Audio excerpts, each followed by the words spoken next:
Well, friends, Palermitans, Sicilians, better say that, or someone might get offended. Thank you. Thank you for being here. I'm happy. It's been a few years, I believe, since before the pandemic, right? So-called pandemic that I haven't been to Palermo. I've already come several times over the years, and today, I repeat, it's a real pleasure to be with you again. Well, before starting, I'll give the floor to Giovanni Bongiovanni, who has some things to tell us. Please, Giovanni.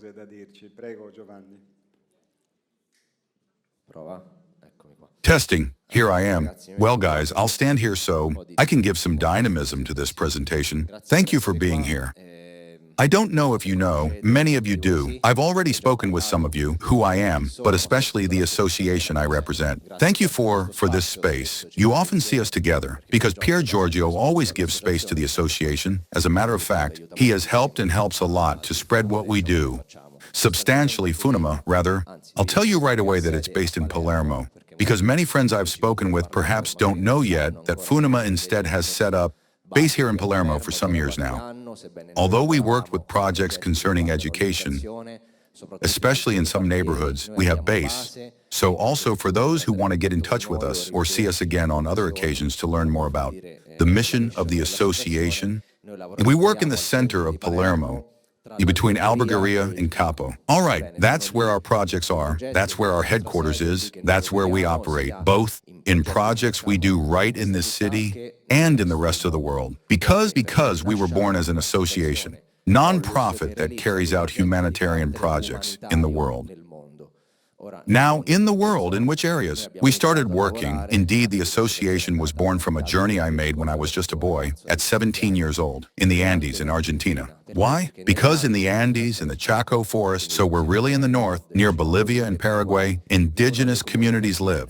For us and the indigenous communities, that is, we feel a very strong connection with communities that come from an ancestral knowledge, if we want, and very, very close to everything that is the world of the sky. Okay? I use the word sky to get a bit to the idea that everyone has of the sky, therefore of that type of spirituality of which we are carriers. And then today, indeed, you'll hear about also these themes, which then are part of our life and our philosophy. Well, the indigenous communities still carry that type of culture, that type of closeness with the sky, but not only, if we want to speak in terms, let's say, social, they are those families, those communities, more disadvantaged, more distant, the world that is now, Western, that has globalized, and that has arrived up to inside the forest. We have brought our culture, our world, our lifestyle, now throughout the world, inside the Chaco forest, inside the Amazon forest. So in the places, let's say more difficult, really more difficult, because who has also seen our images if you go to our channels? FunimaInternational.org. We document everything and show also how difficult it is to reach those places. Because there are no roads, because there are no infrastructures, because the hours of walking are many, even with off-road vehicles. There are some means we have to reach these places. Even with these means, it's very difficult to arrive. And then water is missing, resources are missing, everything is missing. Well, these communities live in these most remote places. They are marginalized from society. They are the poorest among the poor. Well, we have decided to take care of these for the closeness that we feel we have with these communities. And because they are the most in difficulty, I would like to say, in the world, that is the world. In the world still live indigenous and native communities. Although we have forgotten it and we see them only in some images on the internet, we believe they no longer exist. No, actually, indigenous communities still exist. The Indians, the American Indians, the Latin American Indians, but also the ethnicities, I don't know of Australia, of the most remote places, still exist and are in thousands. But they have a very great difficulty in developing because they struggle a lot to integrate with our culture. Well, what does Funima do? We are intermediaries. In other words, we place ourselves between them and institutions in order to try to help them, accompanying them in a path of growth and development. In this growth and development we begin, therefore we start from the realization of infrastructures, therefore we improve access to drinking water. Because water, you know, that is the first thing. Without water there can be no development, without water there can be no life. We begin bringing water with wells, with rainwater collection structures, with small aqueducts. Then we become, let's say, points of reference and through work tables. We help these communities to develop, putting them also in collaboration with institutions or with other organizations that perhaps deal with education and health. So we are points of reference for these people. And knowing their culture and knowing well also ours, we try to be intermediaries. The objective is to improve quality of life, bring growth and development, and save human lives, because we work in areas where mortality and infant mortality is still very high. I have published in my channels, if you want to go and see them, a video on the study of poverty in Argentina. Argentina is a very poor country, but it is not the poorest in Latin America. Yet poverty rates are very high. Above 50% children and adolescents live in a situation of poverty. So they are 7,500,000 approximately. Then there is severe poverty, where there are about 2 million children and adolescents who live in situations of severe poverty. If you today type on Google, you can see my video, but now they have published it. I saw that recently since the study came out, both from the Argentine Catholic University and from another study that deals with statistics. With the Milei government, the situation has worsened a lot. The social situation, so poverty, material, cultural, educational also. That is the study reports different percentages. Well, we have been working there for 20 years. For 20 years we started like this. Because we felt, let's say, to start in these places and with these people to become what we are today, an association that has base throughout Italy with groups of people who decide to support our cause and to become part of that change. So we here in Palermo too are looking for supporters, we are looking for collaborators, we are looking for volunteers who want to gather and do something. Because we don't work only in Argentina, we have projects in Palermo, especially concerning education. Because the association, in countries, let's say, where there is more material poverty, carries forward humanitarian development projects, therefore bringing water, food, also trying to bring productive activities of work, of autonomy, like agriculture, like breeding and other projects. However, education for us does not come second. Indeed, in Italy, since the main problem is cultural, although here too, material poverty is increasing. We have seen that in southern Italy there is need to work on culture. Starting from children, our focus has always been that of children, that of indigenous communities, then also of women, then of families, then of entire communities. I was talking with a friend before in Palermo. In Ballarò, there is a reality which we care about very much, so we also seek collaborations, donations. Today we are here with a stand and we sell food products that we buy from local producers, Sicilian above all, work cooperatives, associations producing genuine organic products, and then we resell them. Well, this revenue goes to benefit educational activities like these. I was saying, in Ballarò we have a project that is aimed at children and at mothers, obviously at the entire family, to improve their educational status, bring a culture of legality, a whole culture of positivity in general. So they do recreational activities, they do after-school activities, and this project also lasts, I believe, for more than 15 years now. So they, with us, carry forward a project also of development, starting from education. So it is a project of cultural character. Products that I mentioned before instead concern work. That is, we try to unite humanitarian assistance, education, and work through our projects that then we put together, and the fundraising of all this goes to finance projects to which we give priority. You know that when water is missing, you encounter physical problems, therefore death. Our first objective is to save lives in the areas where we work. But we don't forget also those young people who, with our educators, need indeed to grow a different culture. So we try to educate families in this too. Well, as you see, our association embraces more branches. asks for help from simple people. Because yes, sometimes we receive funding from foundations, but you know that it is very difficult because there is much competition also from this point of view. Today we are here, you know us, you can enter our channels, funiminternational.org, also Instagram, also Facebook, in my personal pages. We try to publish everything. You will find videos for every project, documentation, financial reports, all the part that concerns transparency on how we use donations. What are the management costs? That is, we care very much on this. I trained in the field of communication, so the first thing I cared about very much was showing activities and projects of the association to give clarity. Okay? Try to enter, see if you like what we do. Contact us because we respond differently.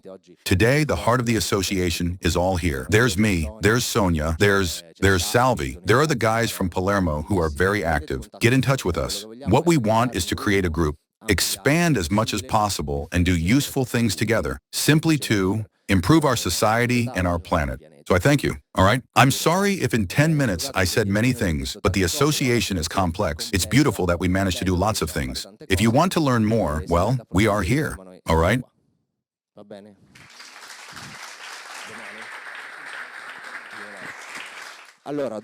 So tomorrow, Pier Giorgio reminds me, we are here. In the sense, not in this room. The meeting, however, we cared about organizing another meeting, more intimate, where there will be also Pier Giorgio, and he will be able to answer questions, where we will be as well. We will be able to talk more one-to-one at the Astoria Hotel at 4:30 p.m., 5:30 p.m., at 5 p.m. at the Astoria Hotel. Take note.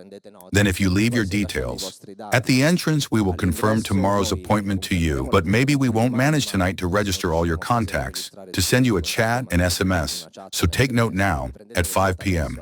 For sure we meet tomorrow at the Astoria Hotel, in order to be together, to talk, to ask questions, to Pier Giorgio about all the themes that he deals with and that you know, and to try to create a group, because once a month anyway, we can gather, we can organize things, both in spiritual sphere of deepening and social, with the association Funima that I just presented to you. All right, so if you want, we'll see each other also tomorrow. In the meantime, today, we enjoy the evening.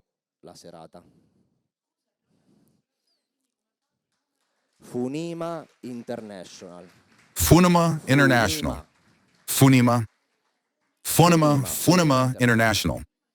All right, .org, the website, anyway, on Google, Funima International, our channels come up, Funima International. In the social pages, you find the update of things almost in real time. In the site, too, there is much documentation, all our travels. The headquarters is, let's say, between Albergaria and Capo. Right in the center, we are between Piazza Bologna and the cathedral. Anyway, call us that it's easier, because I move around a lot. So you call us and we can meet. It's my father. Yes. There is a connection. Sure. Ah, all right. Yes. They're agreed? All right. Thank you. Grazie.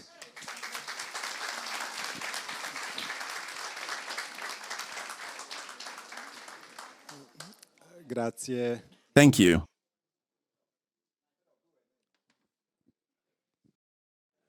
I felt more important with the microphone in hand.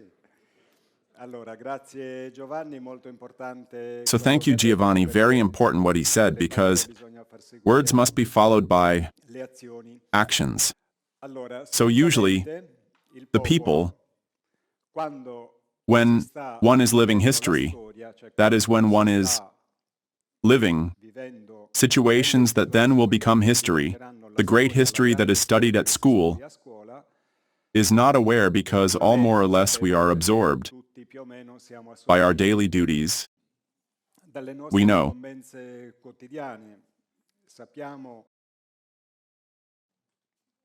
from newscasts or anyway from media that there are wars, a bit here, a bit there, Russia, Ukraine, NATO, etc., which is a bit the way, although in forms technically different, of humanity. Our history, then we study it at school. Our history, then we study it at school, all a series. That is almost as if history is made by wars. It shouldn't be like this, but in this world it is like this. But there's another history that today I want to present to you. that is being written in this time, in this moment, and of which very few are realizing, and it is a history that will change forever. The history of humanity. Excuse the play on words. Because, more or less you all know me, right? Is there anyone who doesn't know who I am? Wow, oh, full house. Fantastic. Write it down, Jehovah.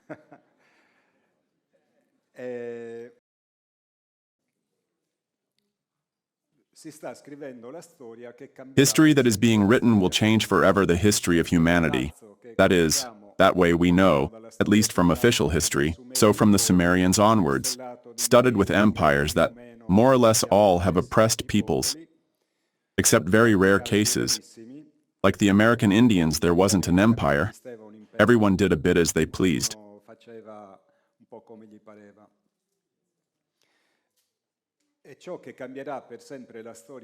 And that which will change forever the history of humanity is the contact with civilizations that come from the cosmos. This fact, for 70 years, is the theme, the protagonist, of a secret war that exists between the powers of the world, all, even those that now shoot at each other, but they all agree in hindering the contact between us and the civilizations that come from space. This war is an asymmetric war, is a hybrid war, made also of weapons. For example, Ronald Reagan's Star Shield, which then evolved into other forms, in fact, was created to try to keep out the spaceships that arrive from outside. We are entering the most ferocious phase of this history, and this ferocious phase is being fought on the territory of our consciences. That is, it has started from 2017, a Pentagon project, but that in reality concerns the elite. Sorry, I have aftermath of a cold, so sometimes I have to clear my throat. Patience. It is a project that the Pentagon carries forward, but it comes from the elite that govern the world, which are the financial elite. So I will address this whole discourse.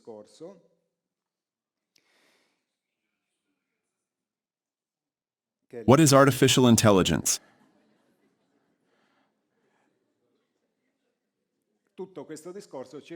This whole discourse concerns all of us because it will change history, I repeat, of our future, or at least of our children. Therefore, we must be informed.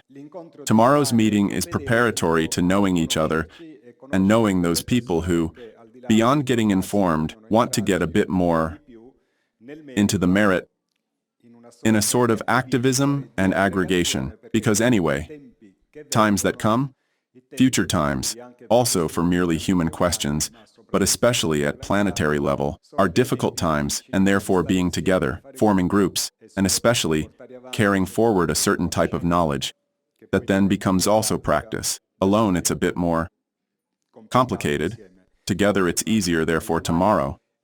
The invitation is extended especially to those who feel a kind of inner calling of wanting to be part, more active of this historical process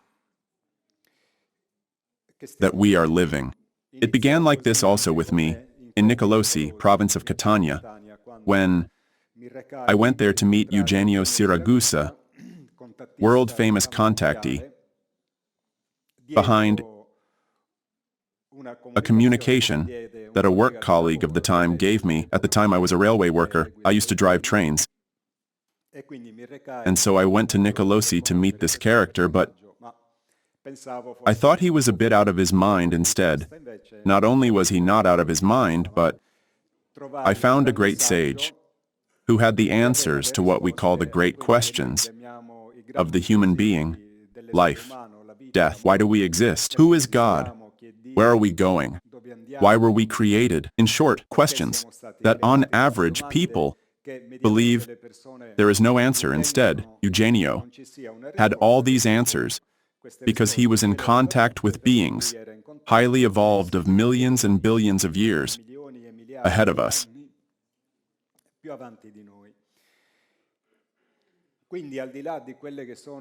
Therefore, beyond what are situations like these events, it is also important to carry forward personal study, because the heart of the extraterrestrial presence is to bring to humanity a series of knowledge on which we, in fact, are below zero. And they are those knowledge that they put in that channel that is called science of the spirit. We have religions and religious beliefs. They instead have a science. That is the other side of the coin, of creation, because we all are a spirit. Therefore, we are transcendence incarnated in immanence, in matter. Therefore, the spiritual world is not something that becomes real only, for example, when we enter church or participate in a ritual or do meditation. The spiritual world is always with us. It's a bit like the cat's tail. The cat walks and the tail always follows behind. Therefore, the spirit is us in this moment in matter. Unfortunately, we have material sciences, also quite advanced, but in spiritual sciences, we are completely at zero, beyond religious beliefs, which, however, in fact are among the most varied that can exist if we consider all religions that exist in the world. But with good peace of all religious beliefs, all human beings of any religion, including atheists, are born, grow, age, and die. Therefore, nature or laws of nature don't care about our beliefs or our opinions. They go straight for what are their structures. Therefore, since we are subject to a spiritual law that makes us incarnate, and to a spiritual law that makes us exit the body, we enter and exit from two realms that are the entirety of our existence, but each of these realms is governed by laws. Spiritual laws when we are in the flesh, law of cause and effect, and other laws, and spiritual laws only when we are in the afterlife. Therefore,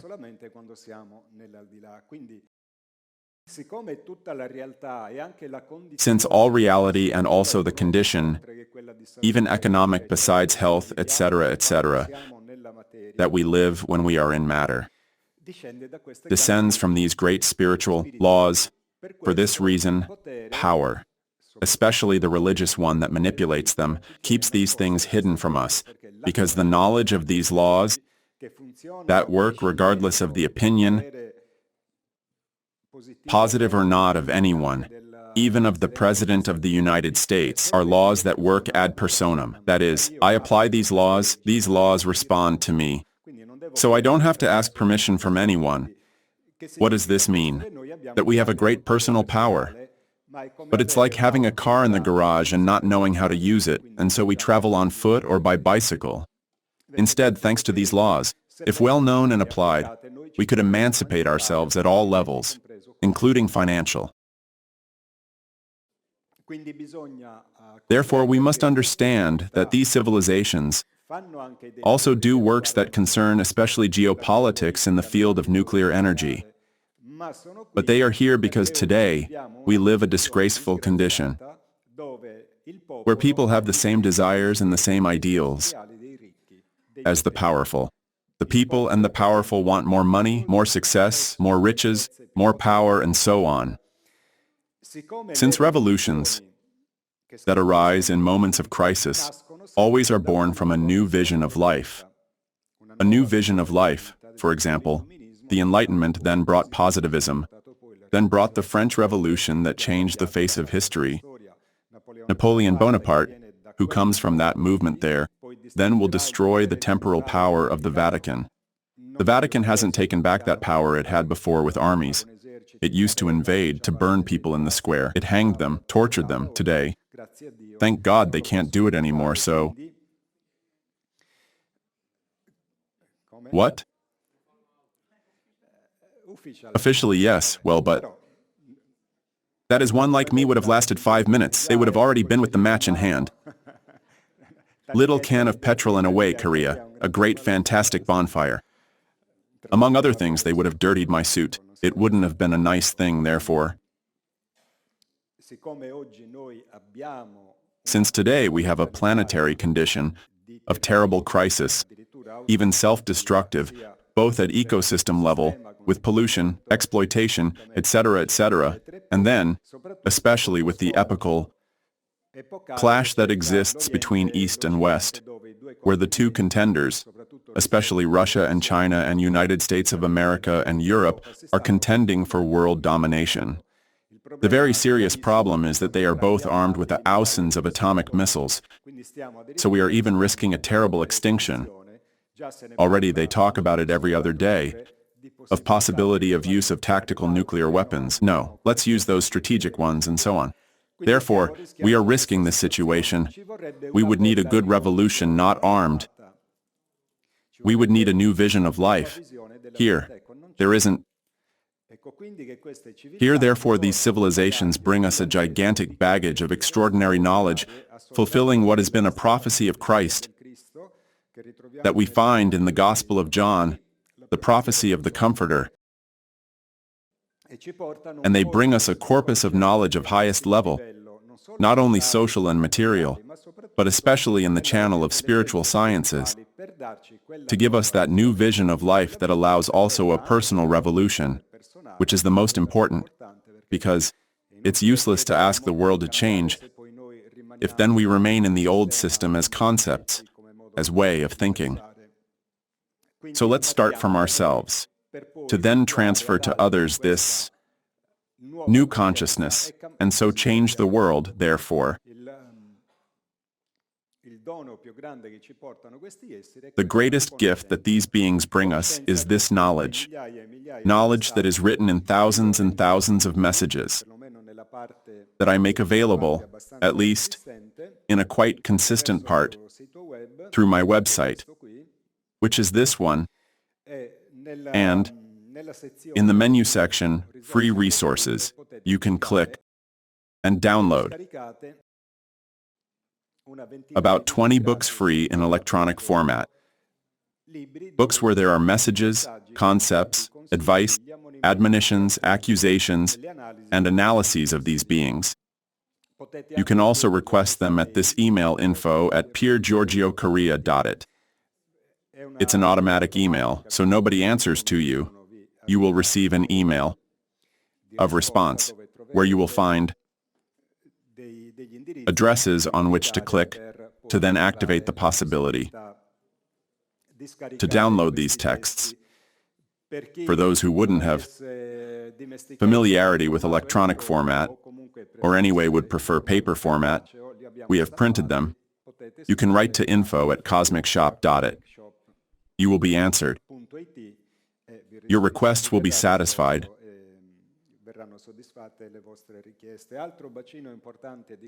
Another important basin of knowledge is my YouTube channel, really packed with videos of concepts and themes among the most diversified subjects.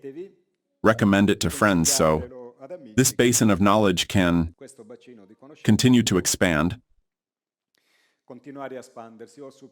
I surpassed several months ago 100,000 subscribers, so a decent result. Considering that more or less I started about 10 years ago, so we are not talking of immemorial times. Then there is Giorgio Bongiovanni's website. From Floridia, Sicilian, stigmatized and contactee. Now it has changed. I should change this screenshot anyway. The Bongiovanni family, .it. Click on the browser. The one you use, Google rather than, what's it called? Chrome, Firefox, Safari and so on. Then there is Giorgio Bongiovanni's YouTube channel where here too you'll find lots of information. Recently I gave rise to a new initiative, which is a subscription that will allow me to interact more closely with my audience. And it is also a way to ensure that people put themselves at least a little at stake. A little in the sense that doing what I do is not something you do just like that. It's not that you go to the bathroom or sit on the toilet in conferences. Cameras come out. Money is needed. Investments are needed. A lot of work is needed. Hours of research. Therefore, having an audience is wonderful, but, in fact, in order to have from these beings attention and interest, we must put our hands in the dough a little. We cannot just be spectators, that is, they seek quality earthlings with whom to develop a more pushed evolutionary process,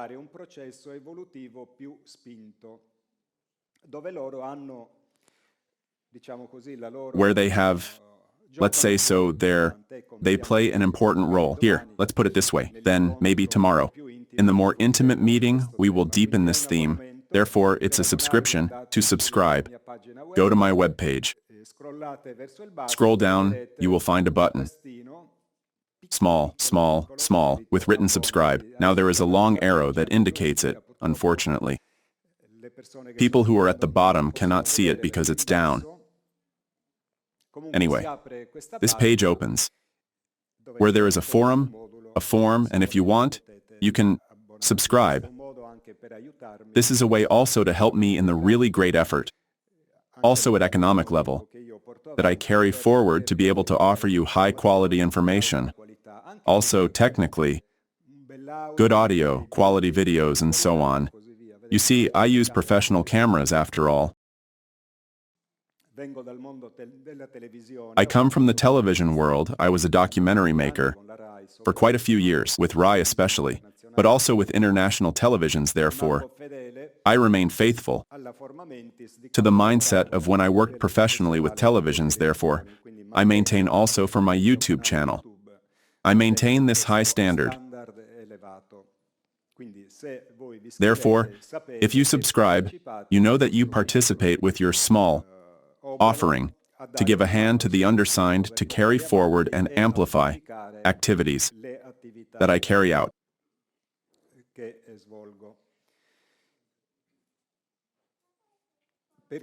For those who want to stay in touch, there is the events section on my site.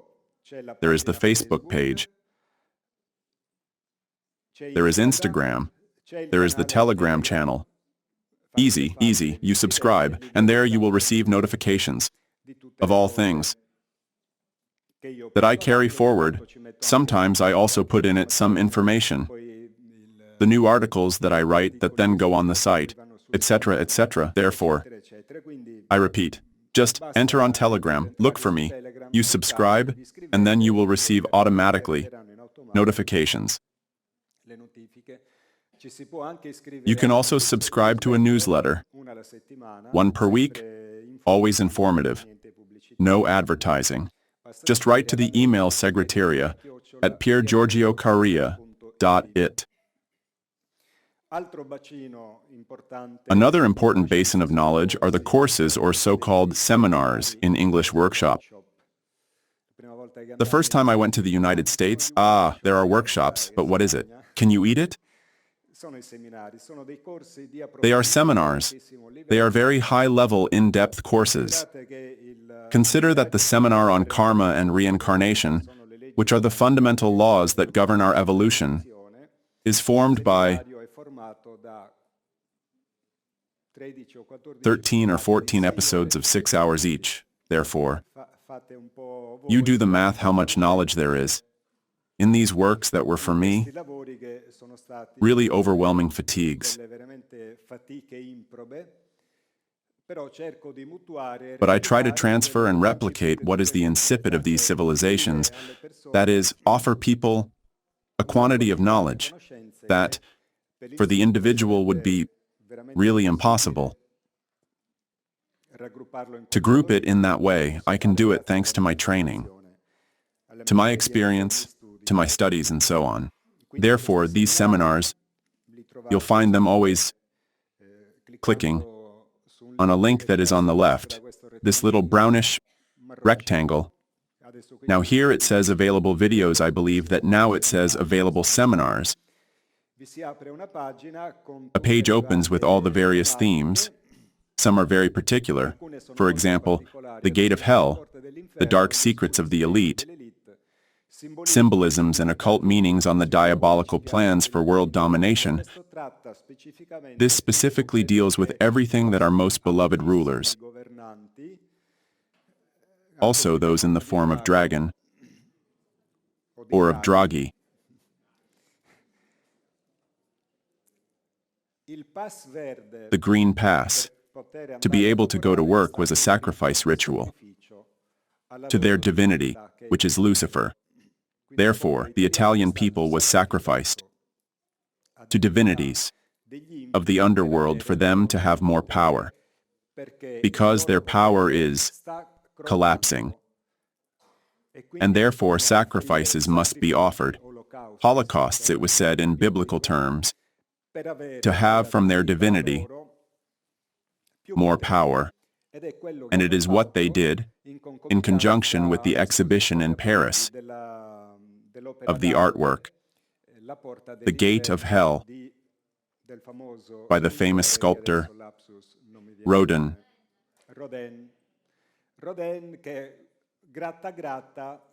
who, scratch, in the end was friend of the great magician Satanist Aleister Crowley, who is the master of the elite. He is dead, but the elite, that have the world in hand, the same Antichrist who is incarnated, refer to him as Master, Aleister Crowley. He opened a center of his also in Cefalù. Then Mussolini expelled him. I believe they did. Black sexual magic, sacrifices of children, that is really terrible things. And Mussolini expelled him because he thought, which is true, he was an English spy, because Crowley was linked to English secret services. Therefore, theme very hot. This too, the last war of the Antichrist, the present and the future according to the science of spirit, where are explained the prophetic, deep spiritual reasons of the conflict in being that is predicted already in the Old Testament,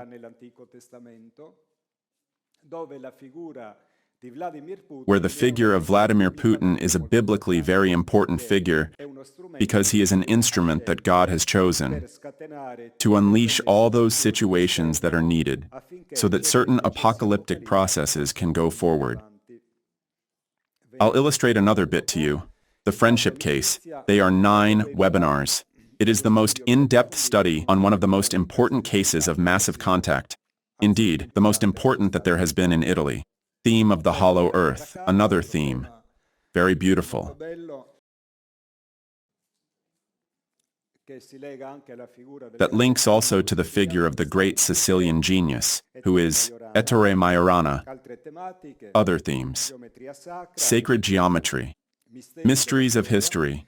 The Immortal Prince and the Mysteries of Musine. This is a seminar that is part of the cycle. Karma and reincarnation. Obviously, ufology could not be missing. They are 3 episodes. UFO lie at all costs. Another hot theme that is often talked about is the mystery of the moon. Did we or did we not go to the moon? Yes, we went there. Why do they say we didn't go to the moon? It's a poisoned meatball that power has put around. With Casing's book of the 70s. Because after 6 lunar missions suddenly closed the Apollo project, 20 had been planned and funded. We arrived at the 17th. Suddenly we don't go to the moon anymore, and we haven't returned. And at the time we went and came from the moon like going from Falcone and Borsellino Airport to Palermo. Today they tell us, the technologies, the suits, in reality there is a mystery. We don't go to the moon anymore because extraterrestrials have put us under embargo. That is, we can't go anymore. They don't let us go anymore. Apollo 13. They sabotaged it, the beings, because on board, the crazy Earthlings had brought a plutonium bomb to do an atomic test on the moon. They brought grenade launchers. They did really crazy things that I explain in this series of seminars, therefore, after repeated warnings. that they had from extraterrestrials. In the end, they said, "Enough, we won't let you come anymore, because the moon is inhabited, for thousands and thousands of years, by extraterrestrials. It's super full of alien bases. So full of alien bases that they had to remove the color from moon photos. They make us see the moon always black and white. In reality, the moon is very colorful. For example, the dark areas that we see when the moon at night, we see it so full that are called seas. Those are light blue, not because there is water, but for the type of mineral of the soil. The other day I did a test to ChatGPT, and I asked, "Tell me what is the true color of the moon?" And it told me that the color of the moon is a whole series of shades of gray. Then I told it, "Yeah, no. Look, there are photos taken by astronauts where you can see the sun, the orange soil. Ah, yes, it's true. Sorry, I was wrong, but it's a case." Then I say, "It's not a case. Look, the moon is colored like the Earth, because there are phrases of the astronauts that were recorded out of context of when they were on air, but that then were transcribed and published, that say that the colors of the soil and of the moon are yellow, green, blue, a bit like those of the Earth." Ah, yes, it's true, you're right. And then why did you tell me at the beginning that it was only gray? Hey, sorry, I was wrong. Thank you for correcting me. In reality, it is also instructed to lie. But unlike human beings, when you tell it and show it to it, it apologizes to you. Human beings instead no, they don't admit it and don't apologize to you. Therefore, I talk of these things in this series of seminars about the moon, alien bases on the moon, the evidence of extraterrestrial presence on our satellite. There was a mission in the 90s that was managed by NASA together with the institute that managed the Starshield, therefore a military institute. They took photos. It was called Clementine the Probe. They took photos in very high resolution, in color, has disappeared. It's almost impossible to find them. I thanks to a researcher I met in the United States, Hispanic American. His name is Jose Scamilla.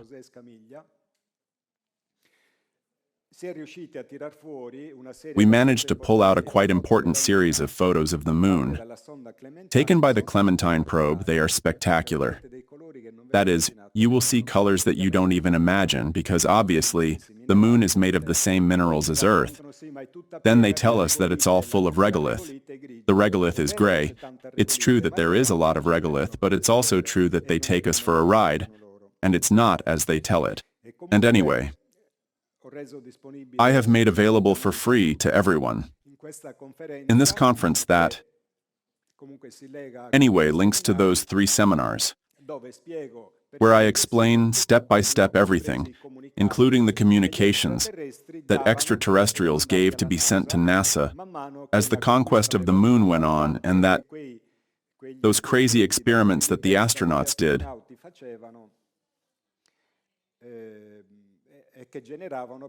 and that generated indeed the opposition of civilizations that inhabit the moon, the conquest of the moon, and the extraterrestrial implication, a reality skillfully manipulated. You find it in my YouTube channel. Here, a candy is what is needed. Thank you very much. So I have finished the various advice.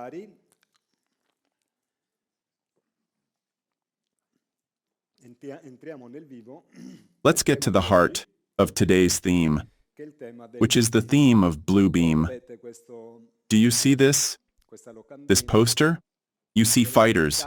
You see flying saucers that shoot rays, that then generate great destruction in a city.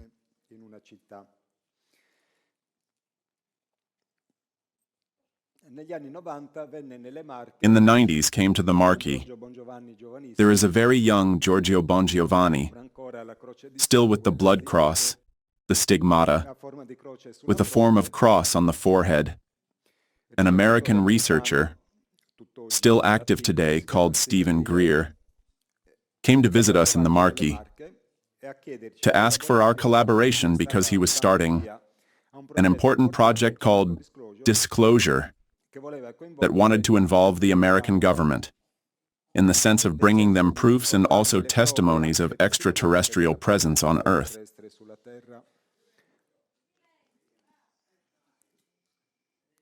What happens? The audience murmurs. Let's be quiet, friends, because anyway, people maybe want to listen. Who wants to chat?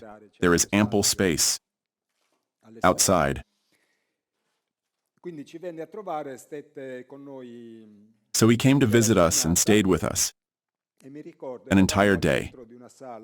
And I remember we were in the center of a room of the association that still exists in the marquee.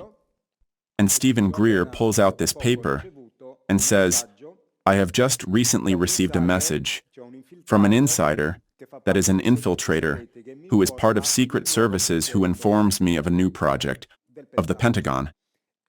And he told us, the project is called Blue Beam. What is Blue Beam? It is that of simulating an extraterrestrial attack, using false flying saucers, possibly drones disguised as flying saucers, or we also know that thanks to reverse engineering, the United States have developed terrestrial flying saucers that is made by them. They can't go into space because they lack the knowledge to keep the astronaut alive in space. But they have anti-gravity energy, anti-gravity engines. Indeed, I met a scientist who worked aboard a real flying saucer to reverse engineer it, and he told me, look, that America has anti-gravity engines since the 70s. They had already developed them at the time, but they don't bring them out because it would mean free energy and free for everyone, therefore they keep them hidden. But with these technologies, they can create flying saucers that, obviously piloted by military terrestrials, would attack a city or more cities around the world, simulating an extraterrestrial attack. This would give them the ease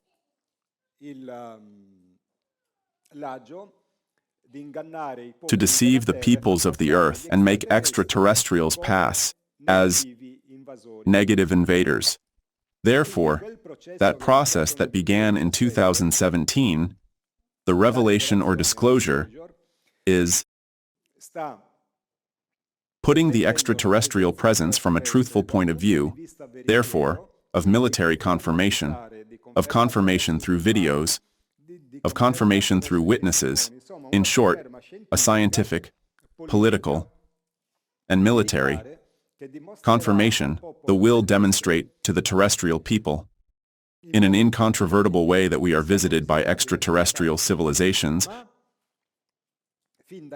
But from the beginning, also in this article of December 18, 2017, practically, they present them as a threat.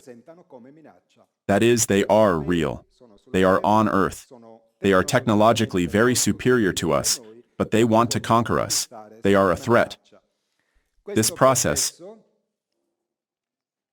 in fact, in my opinion and in the opinion of other researchers, is nothing but the maturation through a series of Overton windows to arrive at Blue Beam. Do you know what Overton windows are? Who doesn't know? I can explain. So, Mr. Overton was a scholar who did a study on mass psychology. Therefore, opening Overton windows means starting to talk about something that at that moment people don't accept.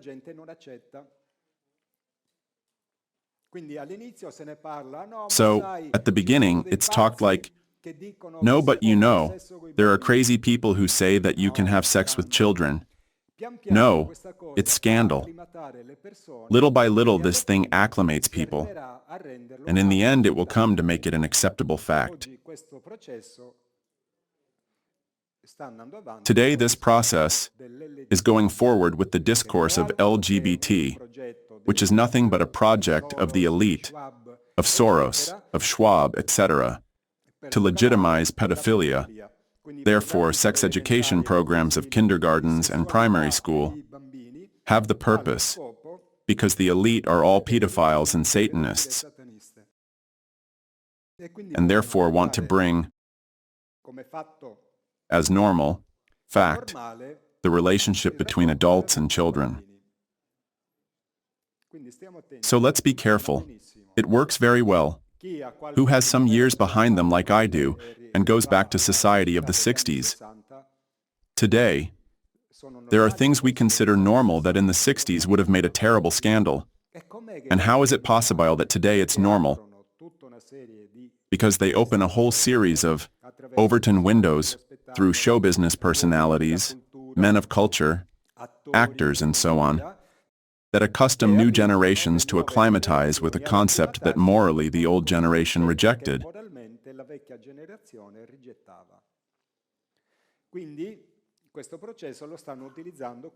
Therefore, they are using this process here. Stephen Greer agrees with this opinion, who maintains that all the Pentagon's disclosure campaign is a deception, and that these characters, like Elizondo, Mellon, and the others, Mellon was the head of Secret Services of the American Senate. Even Mellon, in an interview on an American TV, said, "By now everyone knows that UFOs exist. It's no longer a problem. In high military spheres and in high political spheres, it's a fact. So until yesterday, they don't exist. Who believes in it is crazy. Then suddenly everyone knows it. Come on, who is it that doesn't know that UFOs are here, that they are extraterrestrial? Therefore, this discourse goes forward.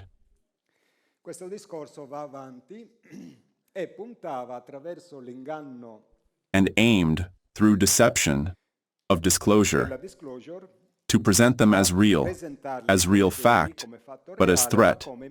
Therefore, they are on Earth. They are real, but they are a threat. Other candies, all right, thank you.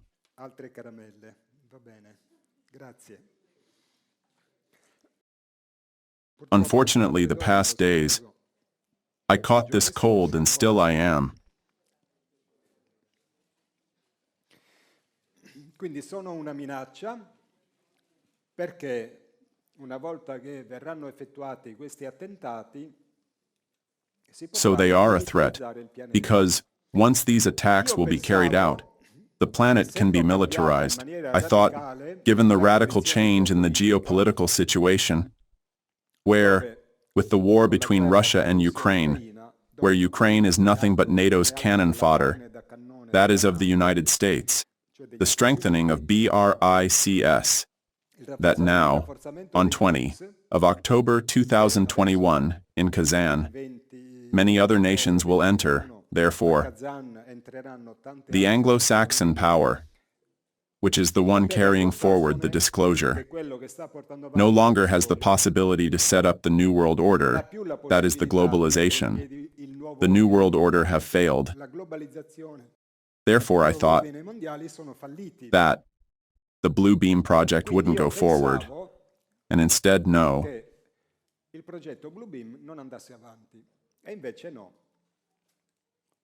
Why no? Because they still think they can succeed.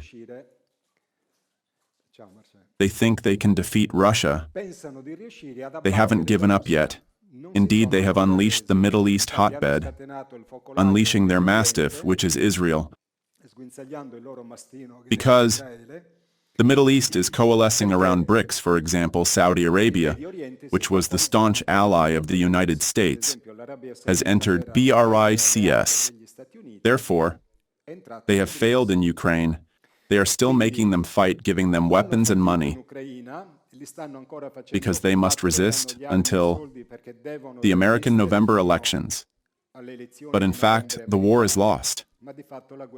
The Russians are breaking through everywhere.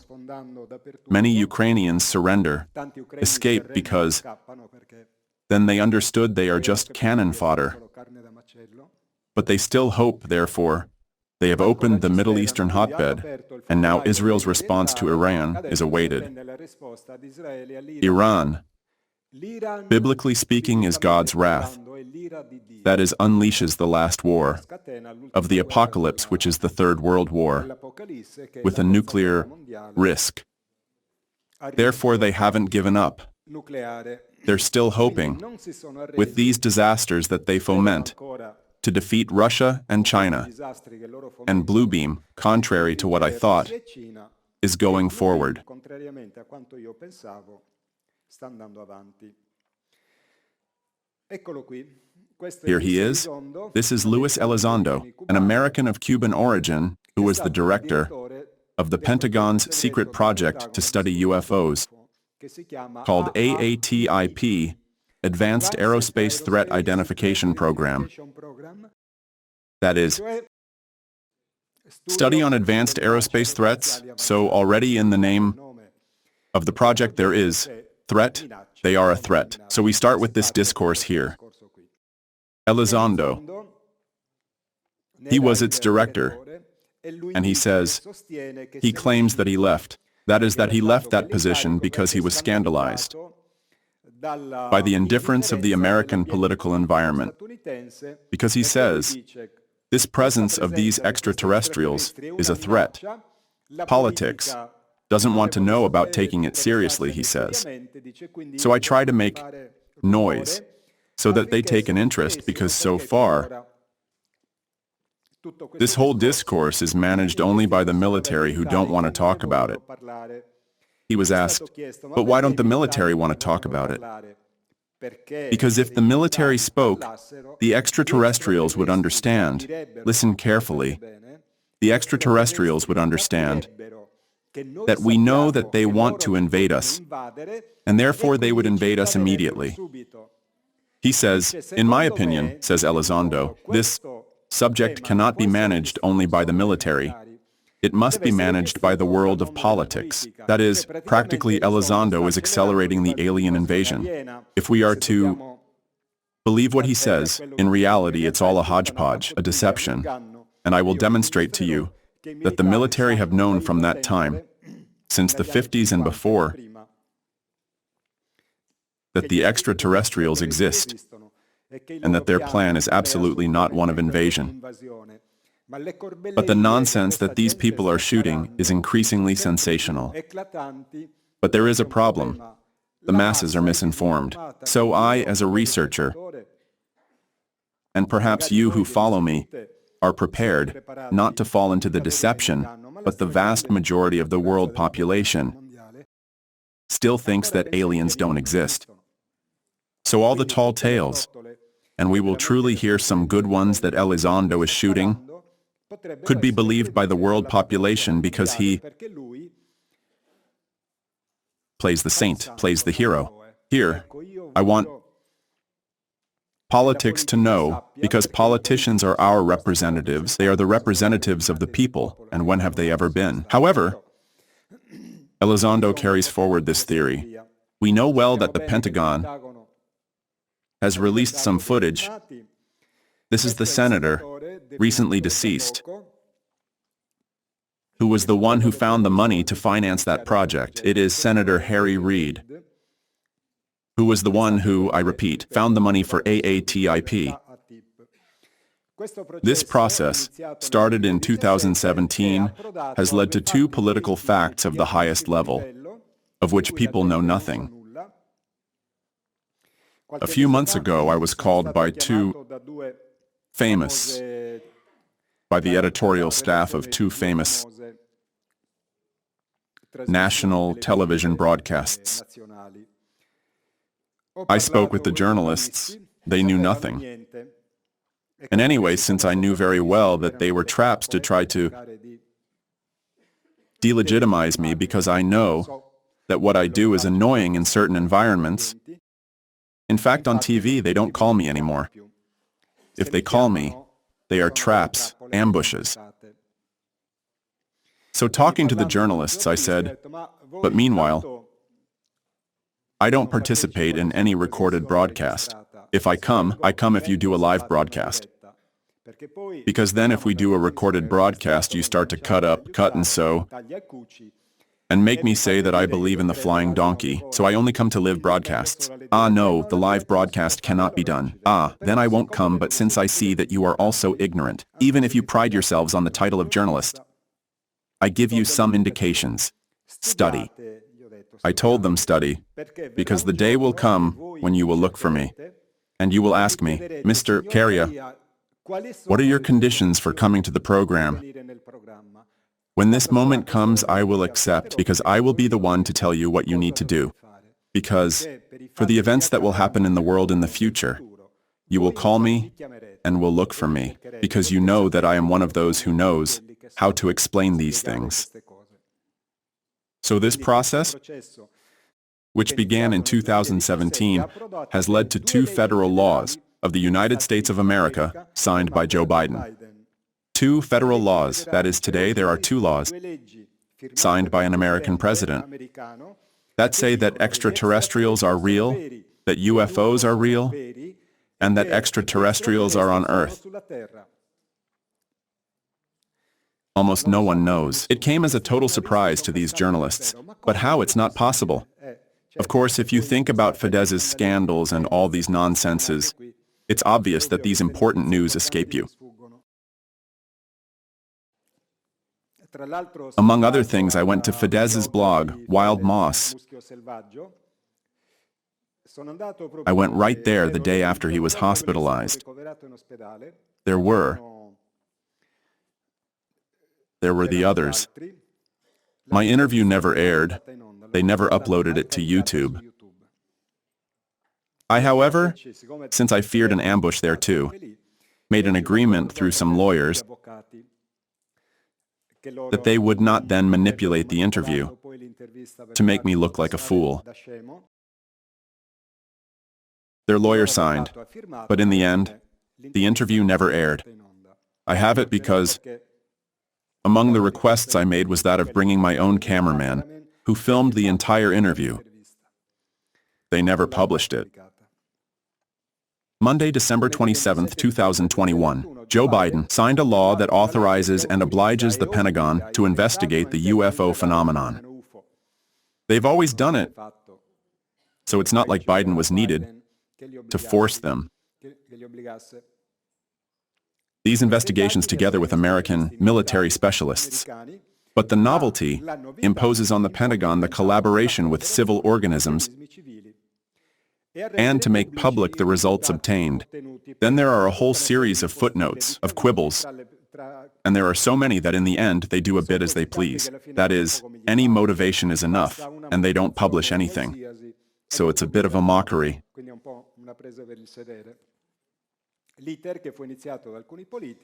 The process that was initiated by some politicians today is federal law of the United States. So special offices have even been created to study UFOs. The first was called the UAP Task Force. Because they... Attention, this is a subtle deception. Why don't they call them UFO and they call them UAP? Because the term UFO triggers in people's minds a whole series of connections, and therefore they cannot control that chain of thought. So they create a new acronym, and it is they who decide what is the logic of aggregation of concepts they want us to get accustomed to. So UFO is not good, because it makes you think of contactee. It makes you think alien spaceship that comes to help us. They instead UAP must connect it, and they are a threat. They are invaders. So they control the logical chain of thought. So they change the name.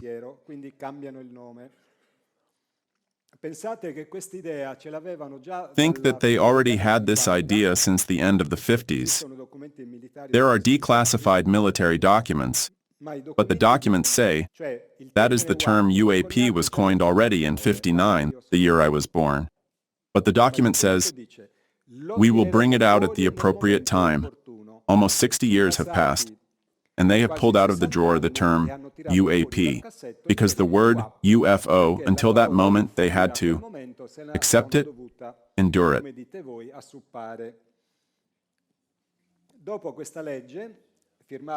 After this law, signed in December 2021, in 2023 they signed another one, always by Joe Biden, which is contained in the device for the financing of national defense for this year. wherein this device is officially confirmed in black and white, the presence in our world, not of extraterrestrials. Just as UFO has been changed to UAP, extraterrestrial has been changed to non-human intelligence, which is fine, because human intelligence, we have now realized, does not exist.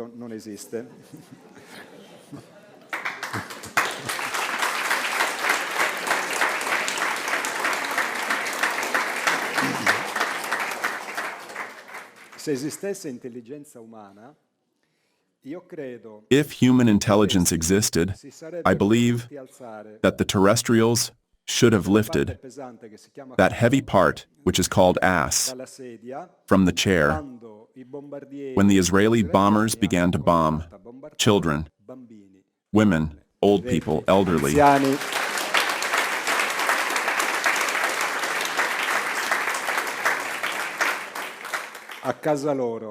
In their homes. They say, Israel has the right to defend itself. I am not aware that the Italian government, because in Sicily and in Palermo there is the problem of the mafia, fighter jets leave from military airports and bomb and raze Palermo to the ground, because the logic is the same. They say, but we do it because there are Hamas terrorists. In Palermo, there are mafiosi who are criminals and murderers, as much and perhaps more than Hamas terrorists. So what do? Bomb Palermo? Raze Sicily to the ground? Here these do so. And the whole world, power, and people accepts this fact. That is, I'm in my home, I'm eating with my family, I'm a Palestinian. A bomber arrives, drops bombs of a ton, 2 tons, and down comes the whole building, with all the people inside. But does this seem like an acceptable thing to you? According to universal laws, if we do not react, the same will happen to us, only a matter of time. Now there is a fact that we Italians are not thinking about. I believe that you all know that we are an American colony, right? Established.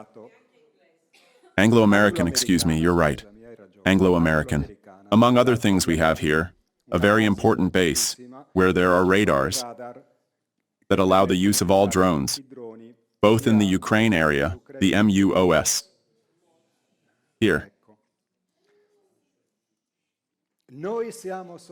We are under the American heel because we lost the World War. Why did we lose the World War? Because we accepted the fascist ideology and we went behind Benito Mussolini. Do you remember the assemblies with the Duce? We must make the empire again, and all Italians. Yes, let's take Ethiopia, Eritrea. We ally ourselves with the one with the brush mustache. Adolf. Little person. Vegetarian, a vegetarian. Oh, he was vegetarian. Vegetarian. He liked them in the oven, you know, right?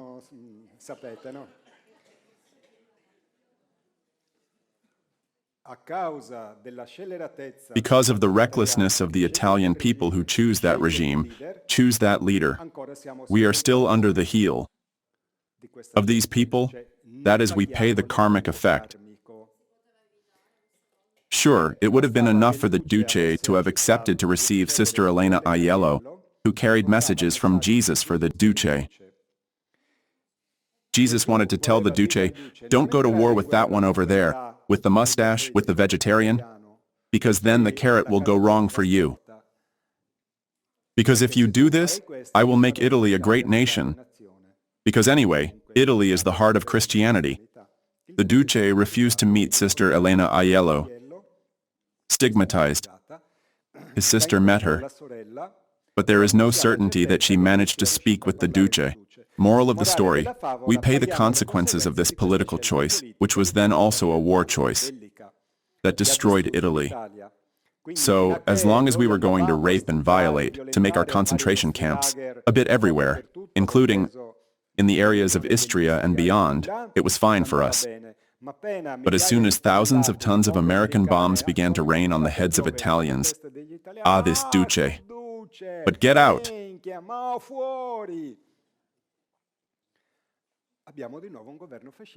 We have a fascist government again. We are again allied with those who are losing. We haven't understood it yet, so we will end up worse again. Because the law, which the Lord enunciated, says, "Sin no more or worse will come upon you." Because karma is a recursive law. So first I give you a naughty one. Did you understand it? No. Boom. Did you understand it? No. It's always worse. Always worse, so attention. Unfortunately, if we don't change, these things will happen. So, these processes to which we as a society are flattening ourselves, again with a government, the same, heir to that one there, indicate that we are entering exactly into the same historical condition that we have already lived with Mr. Benito, because karma is recursive. Now then one says, okay, I anyway don't believe in karma. No problem. Karma. It believes in us, 100%. It really... This is a screenshot that I downloaded from the American government website of the digital PDF document, you see. Unidentified anomalous phenomena, that is UAP. They have called them anomalous. So at the beginning it was unidentified objects, UFO. Then they called them unidentified aerial phenomena. Then they called them phenomena, anomalous. Because the UFO is an object that can fly in space, fly in the air, fly underwater without changing structure, without stopping. That is, a flying saucer can arrive from space, enter the atmosphere, fly in the atmosphere, enter the sea, without changing anything. Among other things I have been witness to this fact. Obviously from space I didn't see it arrive, but I saw in Uruguay a white tic-tac UFO enter the water without moving the water. That is, as if it were entering into steam. It was an object, I estimate around 7 to 8 meters in length. It was 5 in the afternoon of a Uruguayan summer day in a sea area. So, they have called them anomalous because they are transmedial. That is, they travel indifferently in any medium. Space, the atmosphere, water. We obviously have completely different means depending on the place where our technologies. So for space, a certain type of structure. For air, a certain type of structure. For water, another type of structure. These beings have technologies that can create means that are transmedial. That is, they can travel in any physical medium.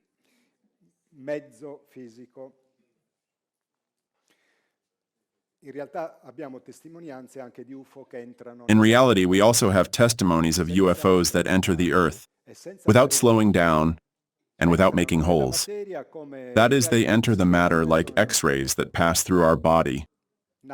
Solid ships, not ships of energy. In June 2023, an important case breaks out because a character who has become very famous, David Grusch, ex-military, I put it in parentheses, question mark, because in my opinion none of these people is truly an ex. That is, they are all on the Pentagon's payroll. They only pretend to deceive us, to have left that type of institutes.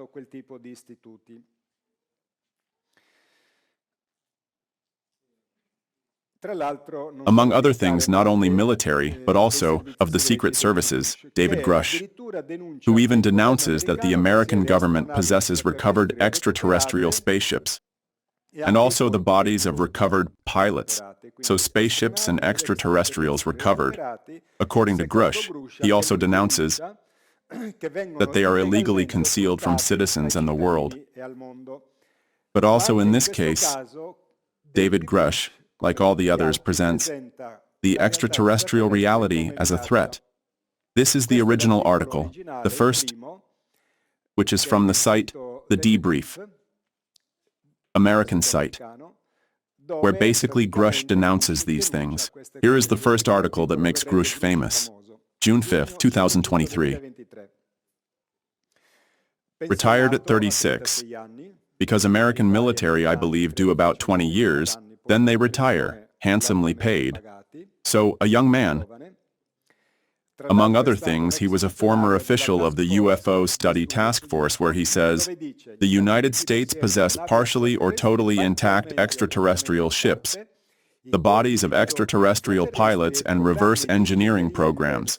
That is, the recovered spaceships are studied to replicate the highly advanced technologies that they find there, a thing that they have actually been doing since 1941.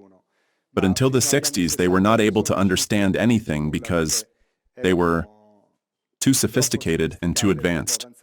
Then, as our science has advanced, they managed to understand various things, and they have replicated. So today we have night vision goggles, we have optical fibers, we have super, very fast microchips, all stuff that is derived from the study of flying saucers. So this complaint by Grusch comes out immediately after, shortly after, on June 12th. He gives an interview to an American channel called News Nation. An interview of over 30 minutes that generates a turmoil at a general level, confirming everything he had already said in the article in the debrief, and saying that the cover-up on the extraterrestrial presence began 90 years ago. Not only, he confirms that the first recovered spaceship was found in Italy, in Lombardy, in the 30s. He doesn't say the year. In the 30s. This explosive interview is uploaded to News Nation's YouTube channel. After 6 hours, it was removed. Gone. I managed to find it on a YouTube channel of a boy with very few subscribers. I downloaded it.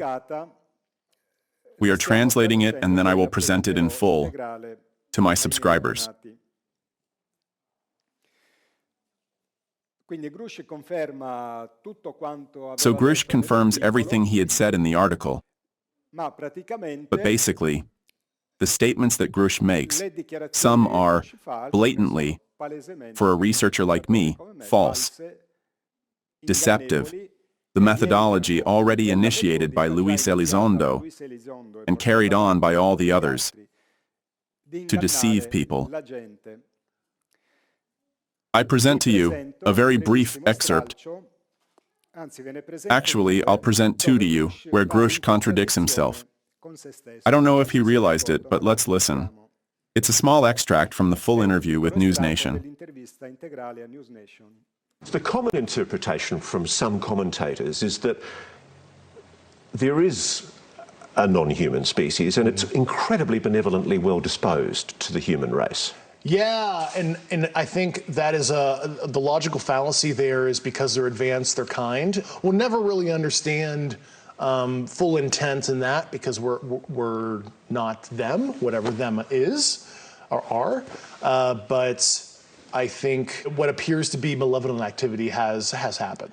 Based on not only nuclear site probing activities, witness testimony, I think at least if we look at it through a humanistic lens, it does appear negative, at least to us. So, as a military man, he says, "Eh, yes, fool. You believe they are good? It's not because they are technologically advanced, then they are good," says Grusch. To us, their activity seems malevolent. Here he tells the truth.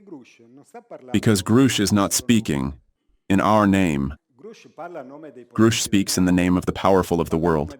He speaks in the name of his bosses, for the bosses of the world, for Schwab, for, in short, all the powers, the elite, Soros.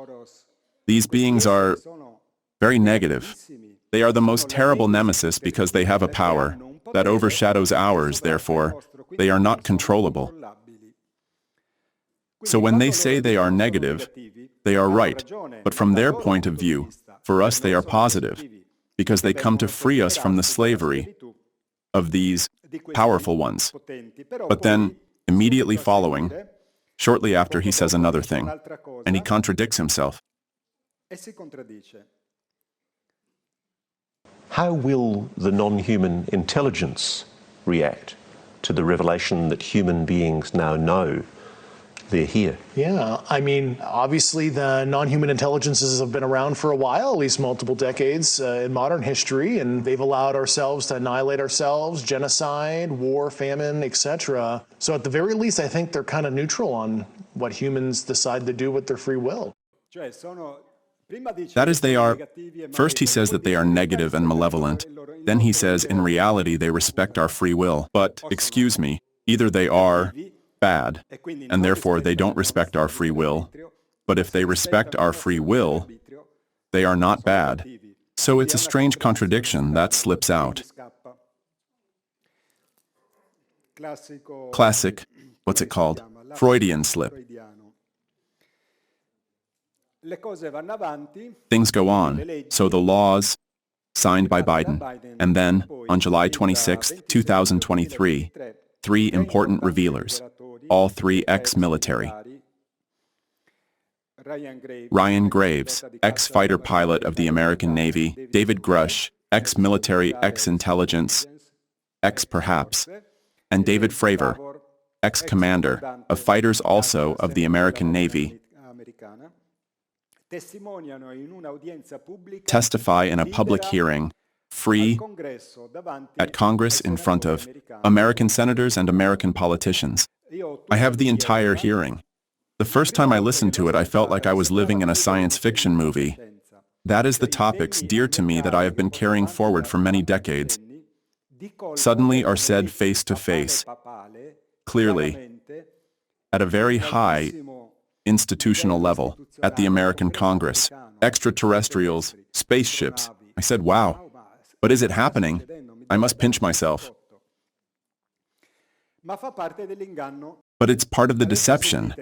Now listen to this politician, Mr. Ogles, who asks questions to the 3. In this precise moment, Ogles inserts another important piece of data in the deception. I make a premise. The military technique of attack provides for 3 levels. The first level is espionage. That is acquiring useful information on the enemy. It can last even decades. The second level instead must be very fast, reconnaissance. That is, I reconnoiter the enemy territory that I want to attack, because I must confirm, yes, love, you are right. I don't argue. So the reconnaissance must be fast because the enemy sees that I am reconnoitering and therefore knows that I must attack. Mr. Ogles asks questions and inserts the concept that the extraterrestrials are carrying out a reconnaissance before the attack.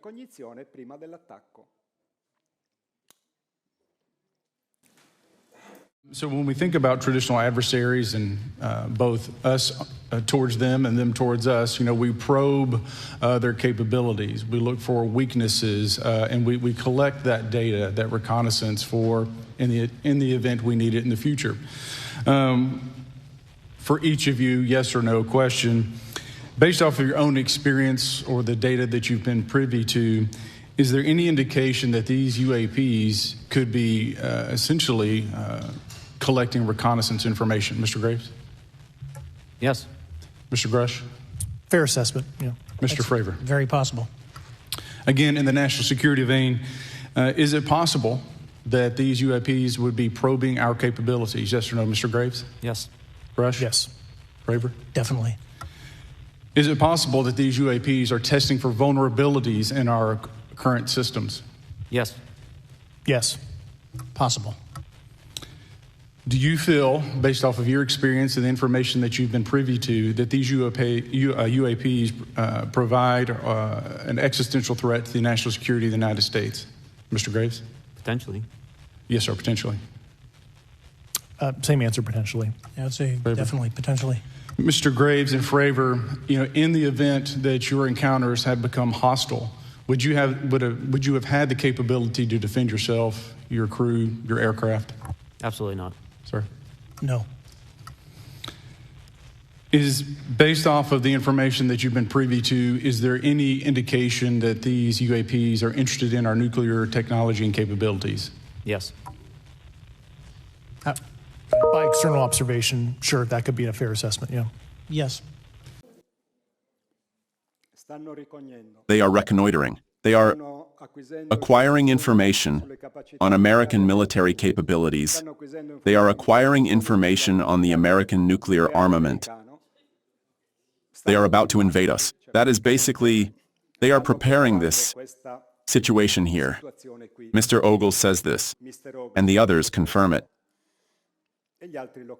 But let's go and see who David Grusch really is. This photo of him has been published on the internet, where he has this display case with the pennants and the emblems of the military institutions of which he has been part. And there is one, this one here, very important, which is this one here, Special Technical Operation. STOJ 33, that is Special Technical Operations, and it is a fact. So these three, when they went to Congress, they presented the curriculum. In Grusch's curriculum, which is present on the American government website, the fact that he had been part of this institute was omitted. That is, it is kept secret from politicians. What does the Special Technical Operation do? It is the highest level military entity dedicated to offensive information warfare. That is, they are secret agents specialized in deceiving people. Support the CIA, Central Intelligence Agency, and the National Security Agency, NSA, in their operational missions like hacking, concealment, and deception. So we have a perfect specialist of deception who claims to be one of those who would like to tell us the truth. The operational branch of the J-33, of the Special Technical Operation you see with this kind of black magician, who deceives the world, who enchants the world. And it is the most secure structure of the American Army. In their center are monitored dozens of special access programs, or black, that is occult. These include hacking activities, that is hacking, on the network of the United States. The strategic psychological operations of concealment and deception. So it is a strategic psychological operation of deception, the disclosure, to sell us negative aliens and to do the blue beam. Put a nice martial law everywhere and be a blow for everyone.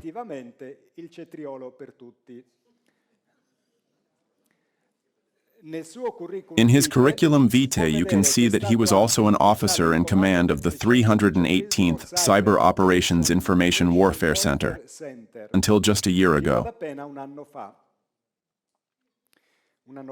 A year ago compared to last year. The squadron conducts training on operations in cyberspace, including operational security and deception, both at an initial and advanced level. From November 2021, this in his curriculum, to April 2022, he was IMA to the commander of the 318th Cyber Operation Group, which has this nice little emblem here.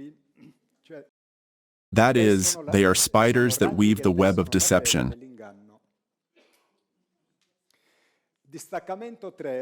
Detachment 3 in the Nellis Base, Air Force Base. Right, that base that is near Area 51 where they keep the flying saucers. Also there, recovered. He performed tasks as commander as enhanced for a unit in active service. The mission of the 318th Group is to be an information warfare group.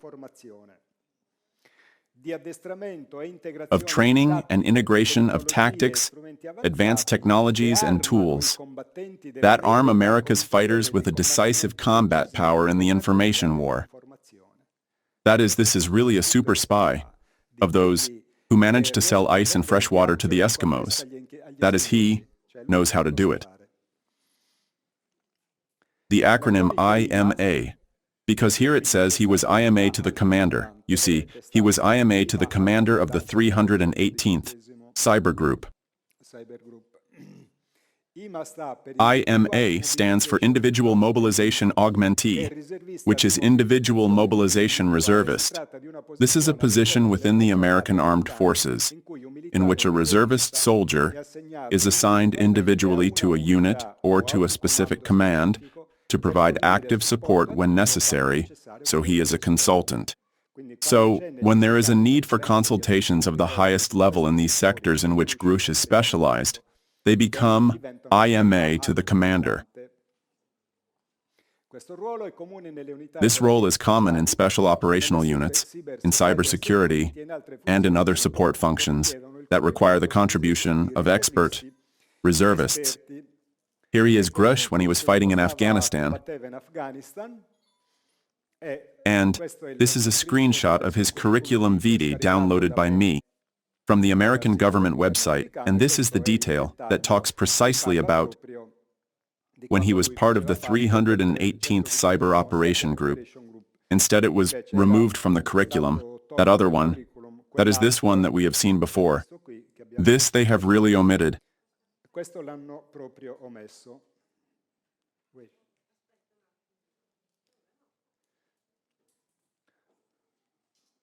Hey, can we do it? Here it is. This in the curriculum vitae, they omitted it, but Grusch published that photo there that we saw before. And therefore, perhaps involuntarily, but I don't know, because it's difficult for these people to do things by chance. So David Grusch's specializations leave little room for speculation. In fact, he is a super expert in the activities of manipulation and deception through information and the network, the web. So the scope of the deception is outlined with increasing clarity, that power is architecting to our detriment, to sell us through this false, that is true but false, disclosure. The fact that extraterrestrials are negative. We come now, or rather we return to Luis Elizondo. So we have clarified what Virgin David Grusch is. That is one who must defraud us. Let's go to Luis Elizondo, who discovers more cards. Here he is,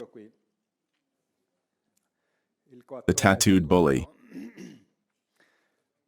In October of last year, it had already been talked about various times. The release of a memoir book by Luis Elizondo was expected, where he said, anticipated, that he would give things that would upset, or would say things that would upset the world. But this book, which is autobiographical, which would have talked obviously about when he had been director of AATIP, says, I will say things that will change the history of humanity. The title should have been Disclosure, but it didn't come out in October. This is news of which I took a screenshot from a site called Reddit. Luis Elizondo's book Disclosure was supposed to come out in October of this year, but it didn't happen. Here is the synopsis from Booktopia, which is a kind of Wikipedia of books, and says the author, what do you think? And here, let's say the presentation of the book, the place of the Roswell incident, the Phoenix Lights, Area 51, sightings, conspiracies, glimpses of the unexplainable, decades of unanswered questions. Well, without answers for you, we already have the answers for a long time. Forget what you think you know about unidentified flying objects. On June 25, 2021, the Pentagon released a historic report that confirmed 144 incidents of unidentified aerial phenomena, UAP, that is UFO. without an easy explanation. That is, they have to reconstruct the whole chain. They have to start again. All things already said decades ago from the times of the Blue Book, that there were cases inexplicable scientifically, blah, blah, blah. We start again with a new virginity, because we need to start well. This deception. The Navy and the United States Air Force have confirmed ongoing sightings of bizarre objects that move at blinding speeds, often around nuclear and defense sites.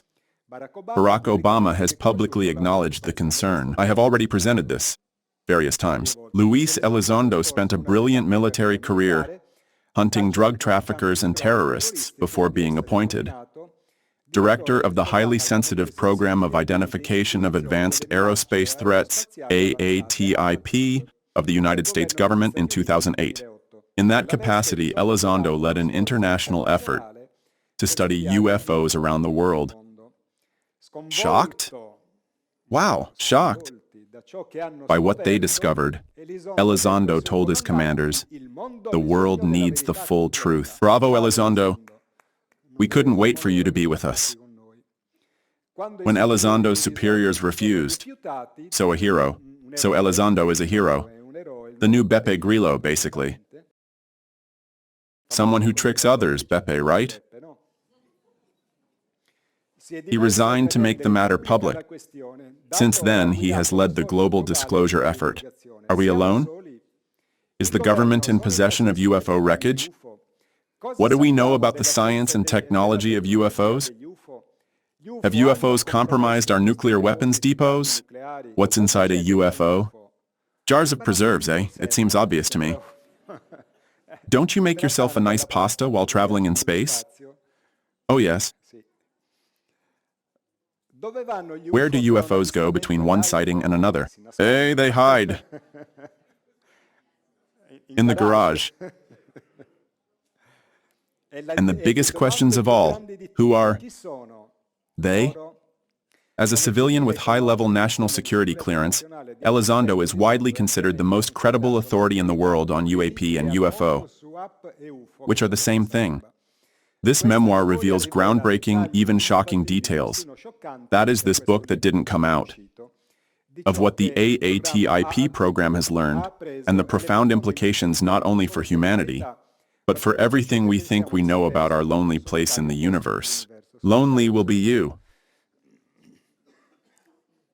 The failure to publish Elizondo's book has triggered various hypotheses, and it was even thought of some action of pressure or threat from the Pentagon towards the poor Elizondo to hinder or even prevent this book from coming to light. Elizondo himself had emphasized that after the release of his book, as I have already said, things regarding UFOs would change forever. To increase the climate of suspicion, even threats arrive in May of this year, where Elizondo publishes this post. Yesterday I was notified that there are personal threats both against me and all the other revealers or deep throats. Then whistleblowers would be those who whistle, that is those who speak in short, once associated with the activities on UAP on behalf of the United States government. Given the situation, I want then that these things are perfectly clear to all Americans. I am not prone to having accidents. I don't have suicidal tendencies. I don't abuse drugs and narcotics.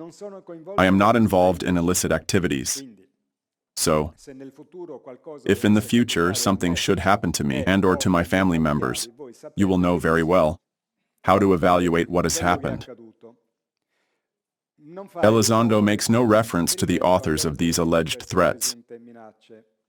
In my opinion, it is a way to further endorse that Elizondo is a hero, that he is a victim, that he fights against the bad guys, that he is everything, mom, dad, and pasta, and is with the people. The book comes out in August. Here it is. It's not called Disclosure, as it was announced initially, but it's called Imminent. Inside the Pentagon's hunt for UFOs. That is imminent. Inside the Pentagon's hunt for UFOs. The contents of the text are really upsetting, but in a totally negative sense.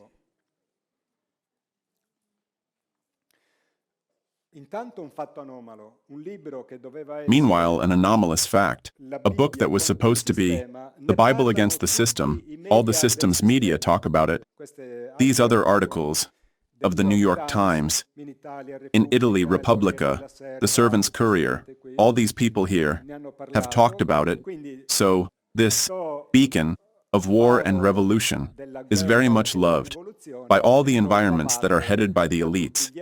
So it's not so against, and this already raises suspicion.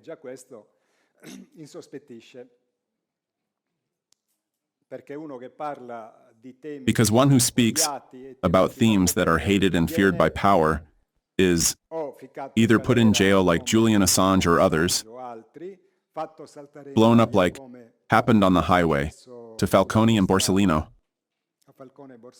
To Falcone, Borsellino then, in D'Amelio Street. You don't end up for sure in the front pages of the world's major media.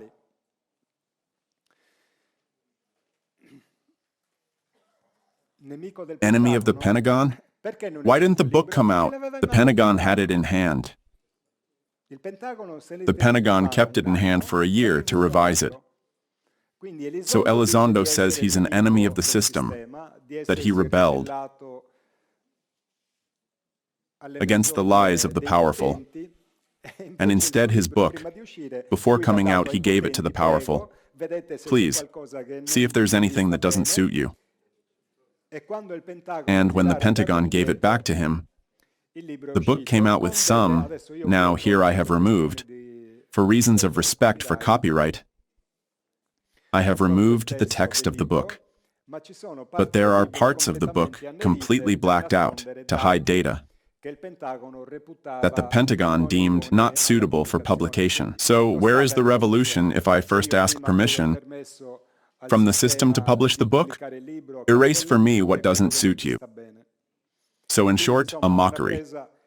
And let's look at some themes treated in the book. In fact, the book does nothing but encourage and amplify the concept that aliens are ugly, dirty, and bad, and eat children.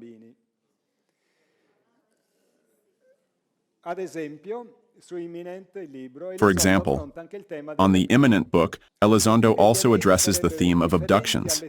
According to him, the aliens would be indifferent to the terrible sufferings derived from the experiments, to which they would subject the poor abductees against their will. Even these bad aliens minimize the pain and torment that the abductees felt while they were under examination, and show these ugly aliens indifference to their survival. That is, if you live or die, we don't care, says Elizondo. To me it seems like Netanyahu, more than aliens, because one who is indifferent to the sufferings of those he kills.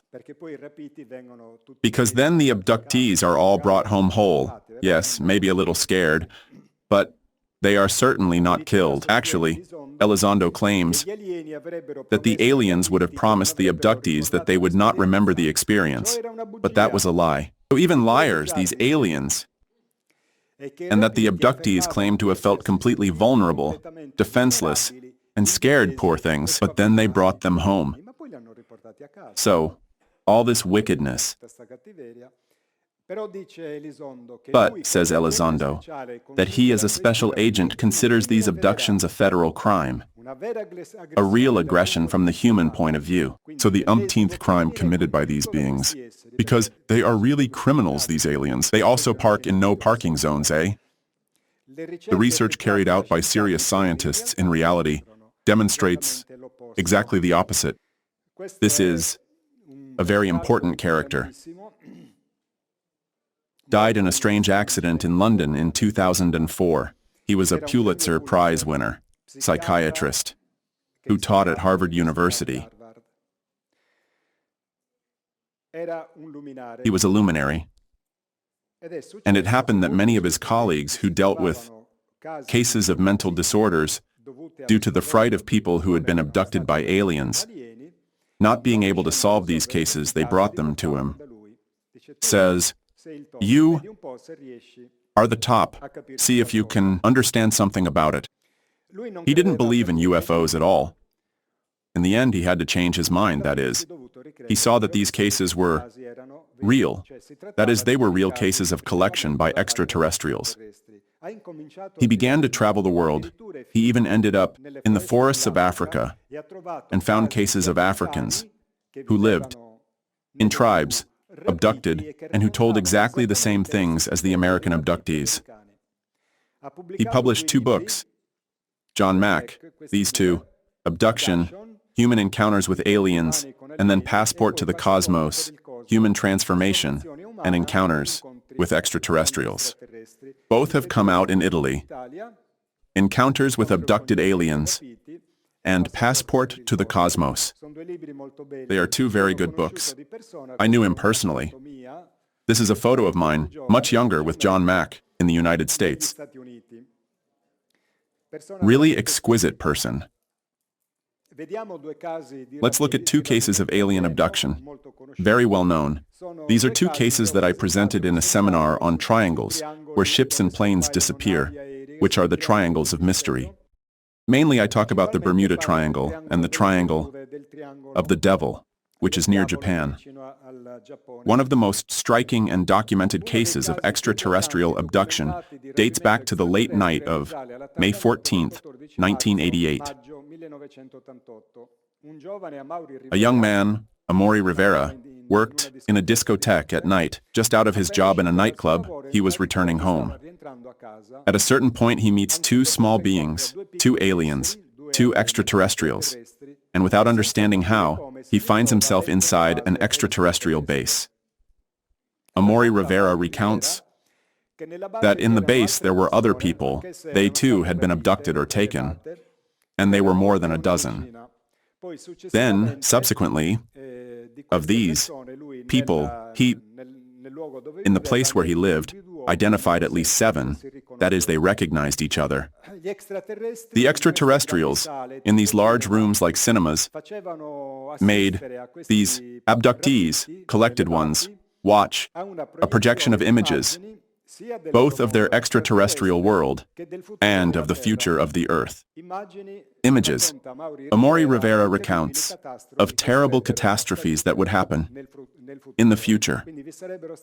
So there would be great, very great catastrophes and great wars. And the task of these abductees was that at the moment that all these things would begin to happen, they would remember what they had been told by the extraterrestrials, and they should have helped the people close to them to make them aware of why it was happening, that situation there. The crazy thing is that when Amaury Rivera is released, they leave him near his car that had been moved and was no longer in the place where he had left it at the time of the abduction. It was already day, and shortly after, Rivera sees 3 American fighters that were circling around a gigantic flying saucer. This is one of the photos that Amaury Rivera takes in that case. In the photos, you always see only one fighter, because obviously to circle around the disc that was going very slowly, the fighters have to make a long turn, and then they re-entered the scene, so they were present one at a time. They were the fighters, the ones from Top Gun? Yes. The Tomcat F-14, which is a variable wing fighter, variable configuration, and the UFO was at least 40 meters in diameter. Since Rivera had a camera, he takes a series of photos of which this is an instant shot. They are photos that have gone around the world and demonstrate once more that the military for decades know very well that extraterrestrials are on Earth. The witnesses of this event, because on the ground people saw the UFO and the planes that make quite a bit of noise that circled around, because the fighters circled around the UFO. So a lot of people came out to see at least 100 people who saw the planes, the Tomcats, and the UFO. The witnesses said that at least 2 of the 3 American fighters were like sucked into a vortex and disappeared into nothing. One of the 3, when he saw the other 2 meet this fate, took off, but it seems that when he was already quite far away, the 3rd also disappeared. Obviously then, there was no official confirmation, no denial.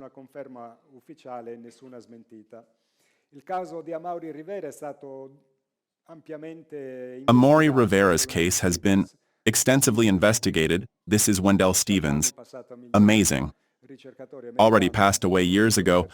American researcher. I met him personally as well. So Wendell Stevens, Michael Hesseman, another German researcher I met, Jaime Maussan, still alive and a great friend of mine. And also the Puerto Rican researcher Jorge Martin, whom we also met. In this case, it's further proof that the Pentagon and the American government know very well about the extraterrestrial presence because their fighter jets circled around them. And then Puerto Rico is almost, in fact, an American state because it's full of American bases. I don't know if it is. Puerto Rico, no, it's not an official state, no. Rivera's photos were analyzed by the great researcher Jim Dilatoso, and they were absolutely original, so it's not true that abductees are mistreated. Nothing happened to Rivera. He was simply terrified because he knew nothing about UFOs and extraterrestrials. He knew nothing about them. But he was brought back home, and he recounts precisely that the work these beings did with abductees was to train them to help people in the future when fairly serious things would happen in our world. Then for the various cases of kinds of scientific investigations on bodies of the abductees, Eugenio Siracusa, the Sicilian contactee, said that since the early 60s, these abductions served because extraterrestrials wanted to see directly the state of pollution in our bodies, actually. Eugenio wrote that extraterrestrials who live in worlds where there is no kind of pollution were amazed by the adaptability of the human organism. He says, in a state of such fierce pollution as you have on Earth, not only chemical, but also radioactive, also bacteriological, etc., etc., he says, the human body still manages to resist and keep you alive. So, the subject of abductions is not because they want to invade, because they want to do who knows what, but simply they're trying to understand our condition and also to lend us a hand. So Elizondo speaks negatively about abductions, and it's a lie. Then he confirms the constant presence of these crafts over the most sensitive American military installations, even the advanced technological capabilities possessed by flying saucers, indicating that all this aspect was carefully monitored by the study group. He directed the AATIP. And he states that the conclusion they reached was that the occupants of UFOs, the extraterrestrials, were conducting some form of ISR. What is an ISR in military terms? An ISR operation means intelligence, surveillance, and reconnaissance, namely espionage, surveillance, and reconnaissance. So for the United States military, it concerns the collection, analysis, and distribution of useful information to support military operations, so extraterrestrials as well as Ogles, the politician, are acquiring information before unleashing the invasion. Elizondo continues by claiming in the book that the occupants of UFOs are also strongly interested in the potential of our military response, more than ours, the American one, in case of their attack, I mean alien attack, and in installations with nuclear weapons. To obtain these informations, writes Elizondo, non-human intelligences were conducting a wide-spectrum reconnaissance activity. All of this, therefore, says Elizondo, could be the indication of imminent invasion. Now, as I said before, when you do reconnaissance, you must attack right after because the enemy knows that you are scouting, so if you are scouting, there is an imminent attack. Listen to the nonsense. Elizondo unleashes next. Elizondo asks himself if our modern evolution represents today a threat to these beings, because today we have modern weapons. We have F-35s, we have hypersonic missiles, we have atomic weapons. And so, only now that we have all these extremely advanced weapons, they are preparing to attack us, despite they have been present since ancient times. Namely, they have been doing reconnaissance for about 7,000 years. A bit slow, these aliens. He writes this. He says, but isn't it that these, for thousands of years, have been carrying out an IPB operation, intelligence, preparation of the battlefield. Intelligence preparation of the battlefield. Are you idiot? Hey, just think how great they are. Namely, for thousands of years, aliens have been plotting and organizing the invasion, so they let us do, and allowed us to do whatever we wanted. Today, we have developed weapons that they knew about, but they didn't say anything, but then they woke up. Oh my God. Now they have hypersonics, we must invade them.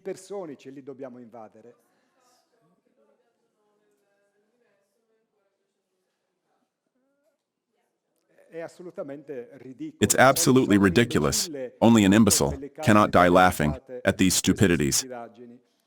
And he claims that he and his group, in secret meetings in high-security facilities, lean towards the first hypothesis, namely, they decided to attack us because now we are too dangerous, excuse me. But why didn't they attack us before? We've had flying saucers since '45. With the first atomic weapon, they could have invaded us there. No, they're morons.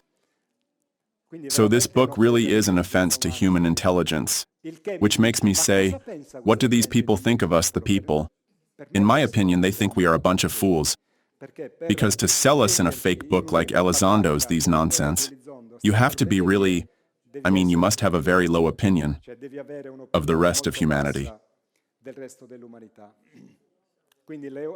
So IPB operations are intelligence preparations of the battlefield, a methodology used by the military to analyze, understand, and evaluate the battlefield and help commanders make strategic decisions. So, to summarize, Elizondo claims that aliens are performing reconnaissance to monitor military installations, atomic weapons, for thousands of years, to assess the capability of Earth's military response and prepare the battlefield for a subsequent invasion of Earth, so the title Imminent. The invasion is imminent. This is what the book means. So, despite having carried out such reconnaissance for thousands of years, extraterrestrials would have let us arrive in peace to have the current weapons, even developed from recovered alien spacecraft. Guys, only to suddenly realize that we have become dangerous and therefore decide to attack us. These aliens, in my opinion, would not have arrived on Earth if they had really been like that. However, in an interview on August 23, 2024, after the release of the book, on a Joe Rogan blog in the United States, Elizondo, in a very long interview of an hour and a half that I will present on the subscription channel in its entirety. I've extracted this excerpt where he confirms these nonsense. We cannot prove that they're not here to do something bad, but what we do know is that they can interfere. They're very interested in our military capabilities, and they have interfered with our nuclear capabilities, right? Mm-hmm. From a military perspective, that looks an awful lot like something we call IPB, initial preparations of the battle space, or perhaps even ISR, intelligence, surveillance, and reconnaissance. Whenever we're going to go into a foreign country and invade, we do long-range surveillance. We want to know how the enemy operates, how they react. So even if there's a 2% chance, 5% chance that these things are here to do something malevolent, right? Then we probably should not tip our hands to the fact that we are aware of it publicly, because what happens the moment that the bad guys in a foreign country find our surveillance team over the border? We've got 12 hours. We got to invade, because the element of surprise is now over. So some may feel in the government the mere fact of acknowledging this, if there is some sort of malintent, may push up artificially a clock that exists somewhere for these things to say, okay, the foolish humans are now, the cat's out of the bag. They know we're here. We need to go in now for whatever reason they may have. So that is the military mindset potentially of some of these individuals who want to keep this secret. So they're worried about an actual invasion. Well, but they have to be. That is Right, that of is the role of our national security Right. apparatus, right? Even if Yes. there's a 1% chance, Right. they have to consider that in their planning and in their decision-making matrix.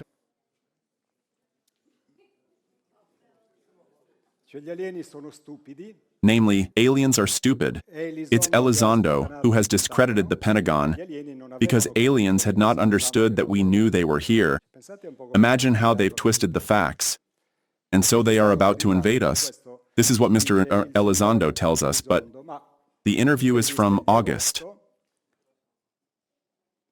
Practically the day after, 2 days after, aliens should have invaded because he, speaking in a public interview seen by thousands and thousands of people, has made extraterrestrials understand, I know that you know that I know.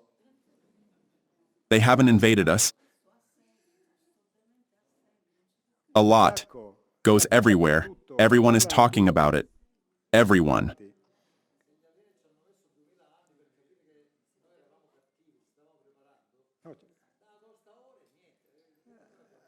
They are slow.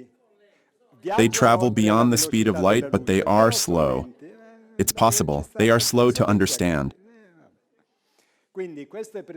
So these alleged revelations by Elizondo completely falsify the history of the extraterrestrial presence and their intentions, obviously, of disinterested help. A narrative, I repeat, that for us makes us laugh, if not cry. But for the mass completely ignorant of who extraterrestrials are, this speech can be received, accepted, which would give the power the opportunity to implement the blue beam. I mean to make this attack, with many victims, and pass off extraterrestrials as negative. So, the filmography, sure. So we have to spread the word, because these are things that could really happen. I hope not. Let's now present a very important historical case where there's an American general who at the time was the head of Air Force Intelligence Services, who in a press conference says exactly the opposite, namely that these beings are not a threat. This excerpt was taken from the UFO seminar, Lying at All Costs, From Cover-Up to the Alien Threat, where I present, among other things, all the deceptions made through the various projects, like Blue Book, Sign Project, Grusch Project, and others they have made. So, various squadrons of UFOs flew over the White House on the 19th, the 20th, the 25th, the 26th, and the 27th of July, 1952. To a lesser extent also on August 2nd and 3rd of the same year, violating the most protected airspace in the world without military fighters, managing to intercept the extraterrestrial ships because of the immense technological superiority. This is an article from the time. Here's a photo of Nixon with Eisenhower. Newspaper of July 28, 1952, Washington Post. A flying saucer. UFO has exceeded the speed of a jet, reveals a pilot. The accelerations of UFOs ranged from 160 to 500 to 10,000 kilometers per hour in very brief moments, perhaps developing G-forces impossible to tolerate for any pilot. The fighters that chased the UFOs were the Sabre, F-86F, whose maximum speed was less than the speed of sound. It was 946 kilometers per hour, but they were already fighters, turbojets, jet fighters. Another article, July 29, 1952, Herald News. On July 29, 1952, headlines of great interest are read. Jets have been told to shoot down the flying saucers. The Air Force is puzzled but no longer skeptical. In reality, it never was, because the Air Force that keeps and hides the spacecraft since the first that the Americans recovered are dated 1941. So these facts, which were widely reported by the press, triggered a reaction of fear in the American audience. So this general, John Samford, had to give a public press conference, calling journalists inside the Pentagon. Behind, precisely these sightings and these overflights above the White House. And let's listen to what John Alexander Samford says, who is not just any general, he is a general commander of the Secret Services, of the American Air Force of that time. I am here to discuss the so-called flying saucers. The Air Force interest in this problem has been due to our feeling of an obligation to identify and analyze to the best of our ability anything in the air that may have the possibility of threat or menace to the United States. In pursuit of this obligation, since 1947, we have received and analyzed between 1,000 and 2,000 reports that have come to us from all kinds of sources. Of this great mass of reports, we have been able adequately to explain the great bulk of them, explain them to our own satisfaction. We've been able to explain them as hoaxes, as erroneously identified friendly aircraft, as meteorological or electronic phenomena, or as light aberrations. However, there have been a certain percentage of this volume of reports that have been made by credible observers of relatively incredible things. It is this group of observations that we now are attempting to resolve. Our basic difficulty in dealing with these is that there is no measurement of them that makes it possible for us to put them in any pattern that would be profitable for a deliberate, custom sort of analysis to take the next step. We have, as of date, come to only one firm conclusion with respect to this remaining percentage, and that is that it does not contain any pattern of purpose or of consistency that we can relate with to any conceivable threat to the United States. We can say that the recent sightings are in no way connected with any secret development by any agency of the United States. So they are not a threat, they are not secret weapons, and we have credible testimonies of incredible facts. So, however, there has been a certain percentage of these reports that have been made by credible observers about relatively incredible things. And it is this group of observations that we are trying to resolve at this moment. It is obvious that for General Samford, head of American Air Force Intelligence Services, the pilots were the credible observers who saw incredible things because, with the sabers, they tried to chase the UFOs. But it was like, that guy there, Bolt with a tortoise, I mean, there was no competition, because the technological superiority was so great that the flying saucers disappeared and the poor American fighters were left empty-handed. So all the speech that Elizondo makes, they want to destroy us now because we are dangerous. But already in the 50s, extraterrestrials could have invaded us if that was their purpose, because we were not yet as dangerous as today. But in reality today, compared to their technologies, we do not represent a threat to extraterrestrials because the situation of technological gap between us and them has not changed at all, and it will not change from here to the next 5,000 years. So Elizondo can talk all he wants. We are dangerous for UFOs. UFOs have blown us a raspberry. Even today, that our weapons in the end, compared to their technologies, are, despite everything still, like the club or the sling of primitive men. The other words of John Samford, to date we have come to only one firm conclusion regarding this remaining percentage, and that this situation contains no hint of objective or founded reason that we can relate to any threat towards the American government. So, the fact that from they are not a threat to they are a threat today, yesterday they were not a threat, today they are a threat, indicates an operational plan that is concretizing rapidly through the so-called disclosure. And then, of course, Samford says we can say that recent sightings are not connected in any way to any secret development by any U.S. agency. So, already from that time, Samford puts an end to something that the debunkers, the deniers, continue to maintain, that flying saucers would be secret terrestrial weapons. It's not so, and it was already said by an American general from that time. But beyond this, then there are all the testimonial events, all the footage and photos that demonstrate precisely that this non-human aviation is on our planet, is operational, and that we can do practically nothing about it, because the technology of flying saucers, since the very beginning, has remained the same. Since when the ancient Romans described it, the ancient Chinese described it, because this presence is on Earth, minus before human beings, I mean for thousands, thousands and thousands of years.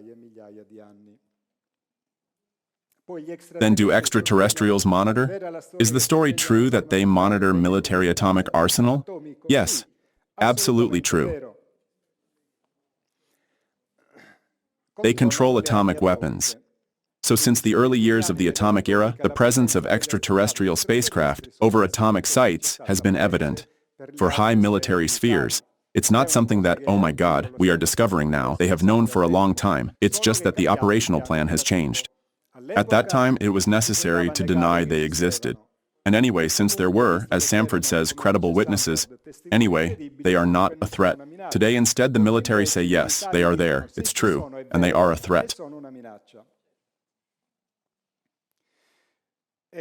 And already since those times, since the early 40s, secret organizations exist, among which the most important was MJ-12, which is a team of personalities from various political, military, scientific fields of intelligence that has been dealing from the beginning with hiding and manipulating the truth about UFOs to deceive the world. This is Jean-Gabriel Gresley, a former French military pilot I interviewed a few years ago. He has published books where there are a lot of declassified American military documents. And these documents show that UFOs have been sighted over American factories where atomic bombs are produced, and also on military bases where these weapons are placed. And Gresley says, the fact that these units, namely these places where there are nuclear weapons, are flown over indicates that all atomic secrets were known to UFOs, to extraterrestrials. And Gresley added that such secret nuclear sites were the places where UFOs manifested themselves, mostly. And obviously this has been a concern for those in power since then, and we have the evidence. This is an old American magazine, Look, that, in July 1952, publishes an article precisely on the hunt that the Pentagon is doing for flying saucers. There is in this box here indicated by the arrow, see? So already on the cover, there is a caption, Flying Saucers. The hunt continues, and we have a fighter still with a propeller, chasing the classic UFO. In the internal article, there is this map, see? that shows the sites, the places where flying saucers over the United States are sighted most often. And most of the places then, we have modified it to make it a bit clearer, the map. Here it is. See? You can see better. They are the little UFOs above the places where most sightings occur, and many places are localities where there are important American military installations. Whatever it is, the military Air Force must chase the flying saucer. This map scared the Pentagon. It's the translation of the previous article. It indicates unexplainable sightings of flying saucers throughout the country, with concentrations near vital defense installations.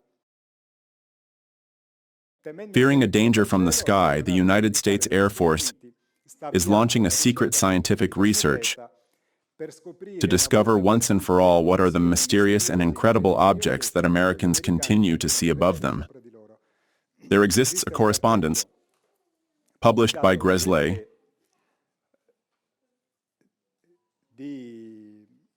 of Franklin Delano Roosevelt, American president, who writes to General Marshall, George Marshall, Chief of Staff of the time, who talk calmly about extraterrestrials, about UFOs, and atomic secrets found inside flying saucers. So, from the beginning, they know very well about aliens. And one of the true things these revealers say is that all governments of the world, the major world powers, are hungry for advanced extraterrestrial technology because it gives a gigantic strategic military advantage, as well as commercial. So, pieces of flying saucers have an inestimable value because precisely bearers of enormously more advanced technology than ours. So this information I'm giving you is only a minimal part of the great number of data possessed by the secret services of the FBI, by the military, of the political leadership until recently. Then now presidents know nothing. They are told nothing because the levels of secrecy have been elevated. And instead, scientists like Oppenheimer and Einstein boarded flying saucers to study them. Oppenheimer made at the time a long memorandum where he analyzed the implications of a contact with extraterrestrials, how to manage it, what it meant for humanity, and so on. So why an atomic physicist? Among other things, the one who allowed Americans to make the atomic bomb was interested in extraterrestrials already in the 40s. For this reason, because he, Einstein, had been called as among the greatest scientists of the time to visit the recovered flying saucers. So, they were well aware of the truth. We have seen this.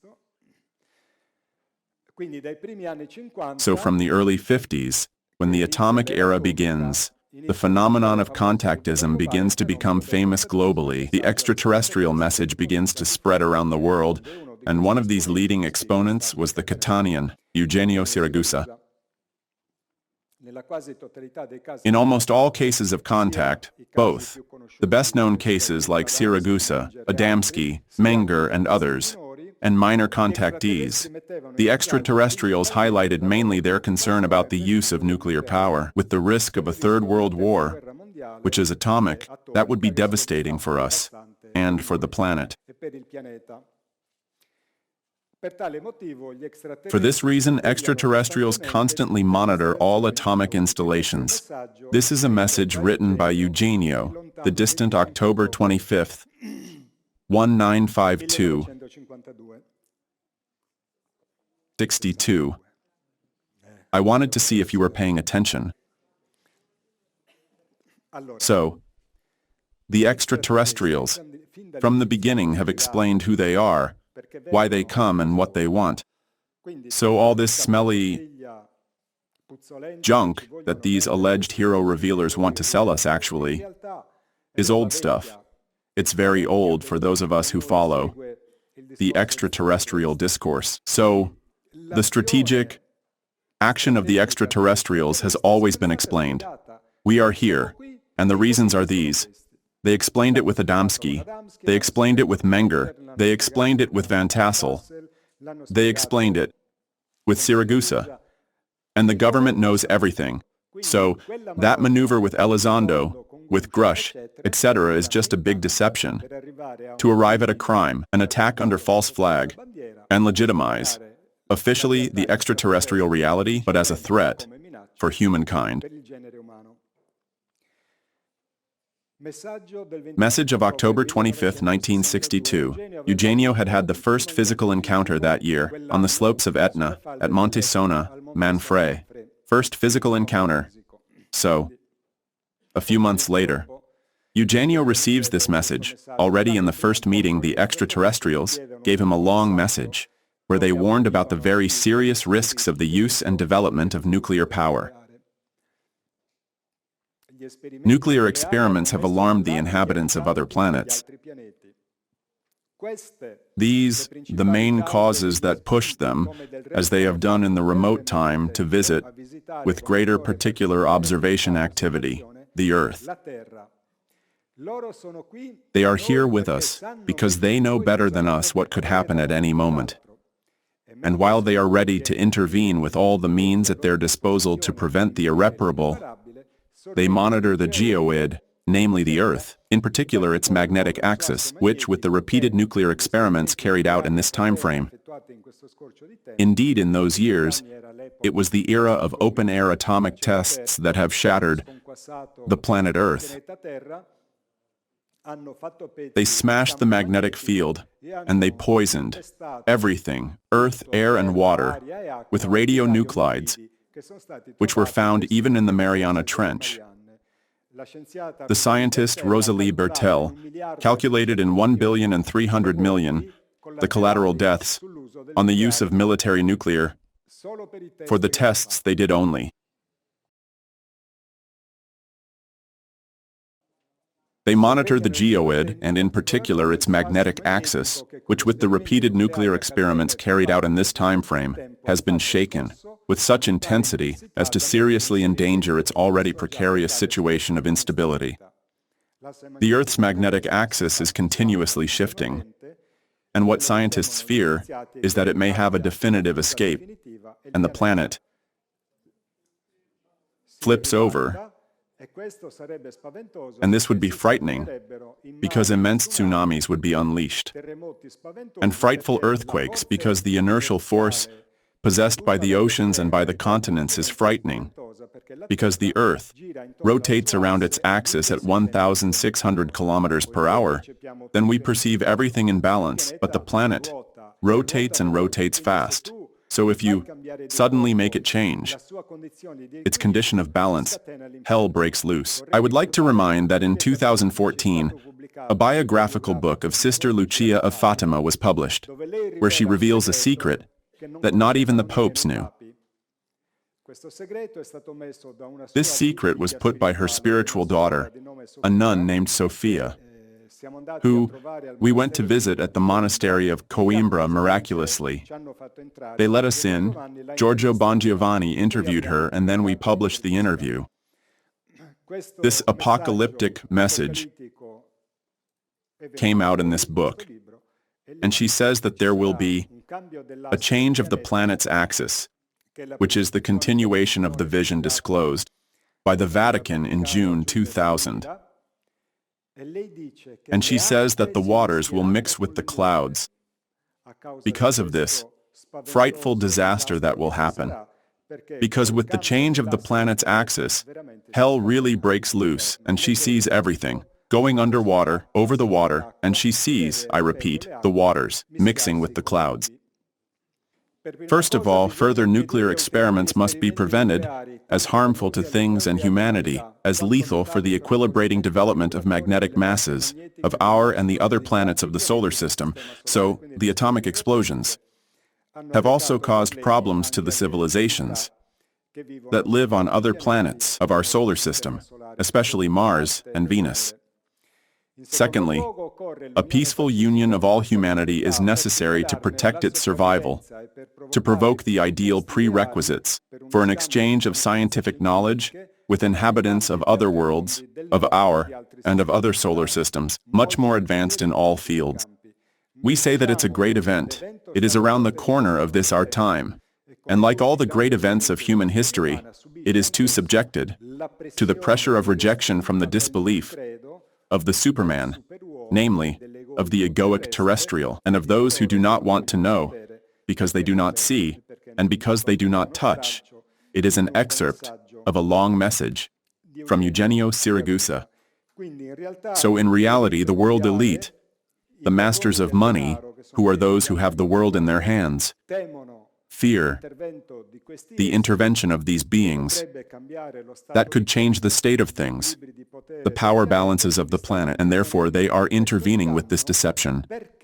Why?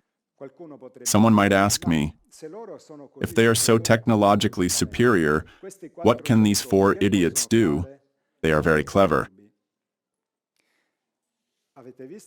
You've seen that Grusch said, they respect our free will.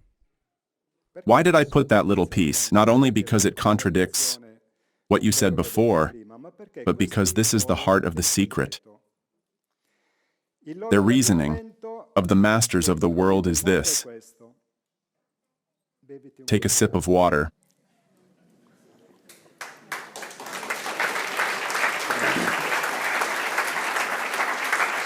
Thanks. Grazie. Il loro ragionamento è questo, dell'elite. Their reasoning of the elite is this. We know that they respect free will. They have never invaded us. They made us do it the way we wanted. We have slaughtered, killed, invaded, made atomic explosions. They only threw us out of the moon because it's their territory, because they have their bases there. Well, okay.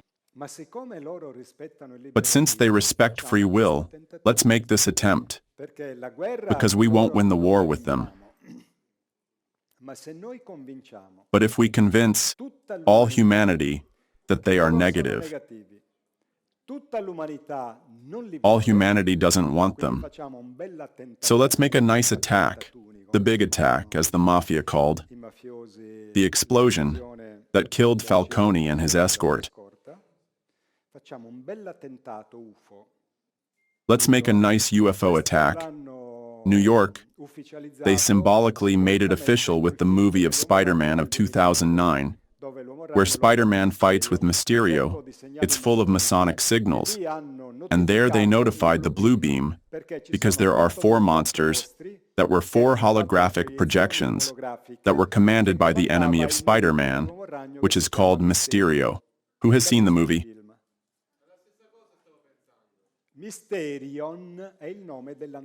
Mysterion is the name of the Antichrist. I mean the 666. Exegetically, brings out the name Mysterion.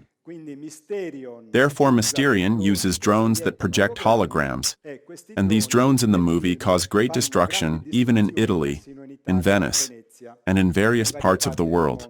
There are four monsters that are the monster of air, the monster of water, the monster of fire, and the monster of earth. Exactly, like the four horsemen of the apocalypse. So the meaning of the movie, which is full of Masonic signals, even the billboards, there is the pyramid with the all-seeing eye. The Antichrist will organize a great deception with false monsters, namely extraterrestrials, but who are actually humans, terrestrials.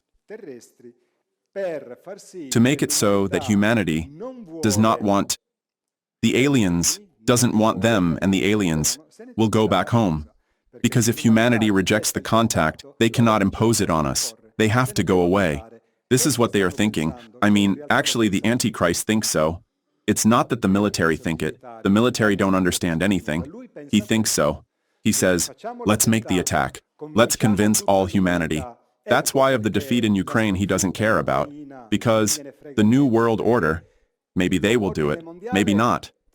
But if we also convince the Russians, also the Chinese, that they are negative, not the Russians, Chinese, Putin or Xi Jinping, the Russians and the Chinese, the people, they don't want, the powerful do not want it. At the beginning, not even Putin. Putin, head of the KGB, knows very well about extraterrestrials. Even Medvedev said that in the briefcases of nuclear codes, there are documents even of aliens living in Russia, so just imagine. And he said it in an interview a few years ago. When it came out in Italy, no, it was an off-camera, and they were joking, no, it was neither an off-camera, nor was he joking. So if we convince all the peoples of the earth that they are negative, the terrestrials will not want contact with the monsters, and they will not be able to impose contact on us, and they will have to go home. This is the reasoning behind the deception of the blue beam of the disclosure, not to defeat the aliens, and the proof comes from the world of high finance. I skip a bit because I want to close and leave room for questions, but in 2021, an article came out on Financial Times. The Financial Times is the newspaper of the Rothschilds, who are the most powerful family of bankers in the world.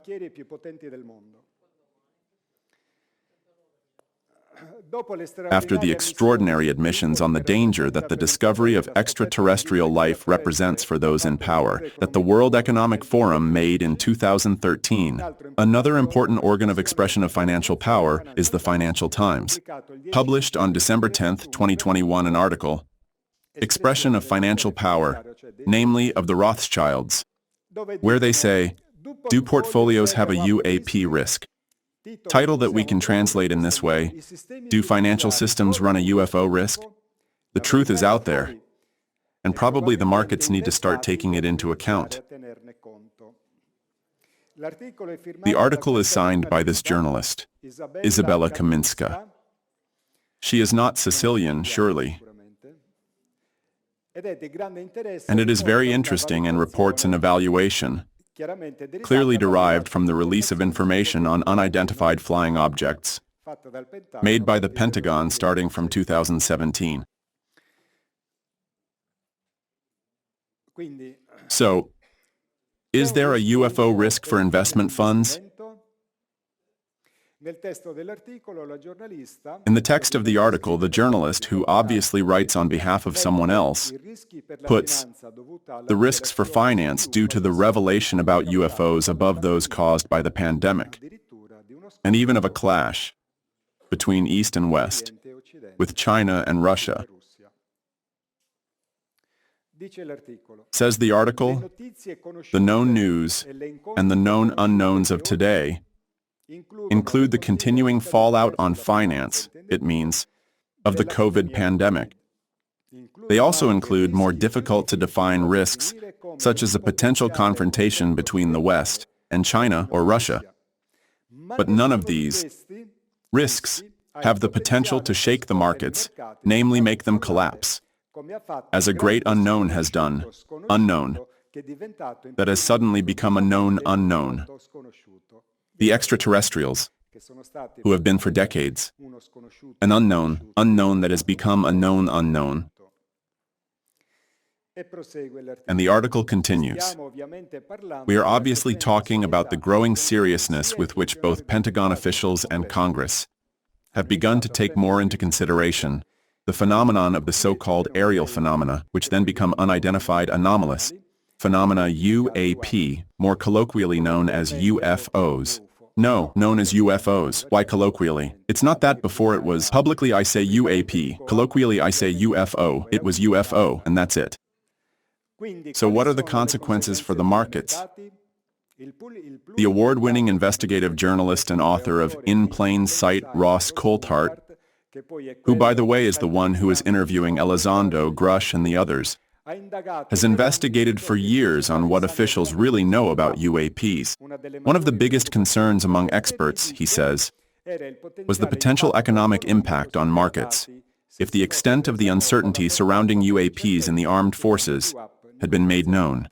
Everyone talks about a potential collapse of the world economy if this revelation is not managed correctly.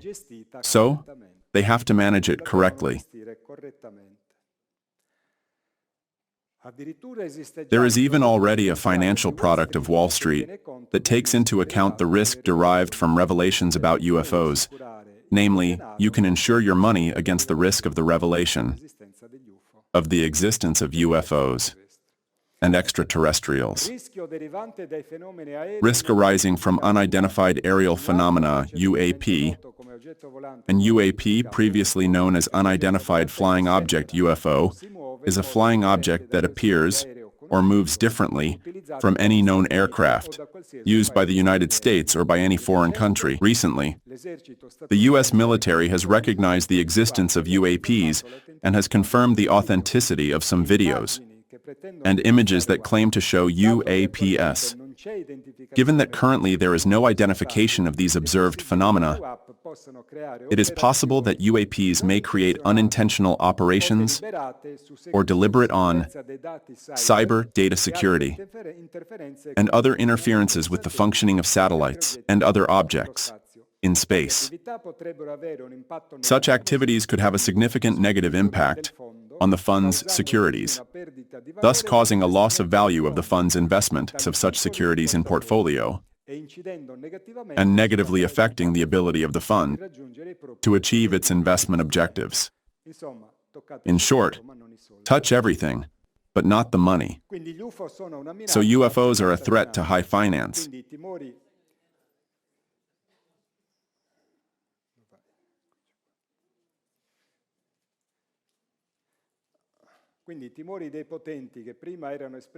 So, the fears of the powerful, that before were expressed in the secrecy of meetings at the top, today are publicly confirmed. So if the truth came out as we know it, they are finished because it goes to completely change. The consciousness of humanity and the old systems of domination will inevitably fall.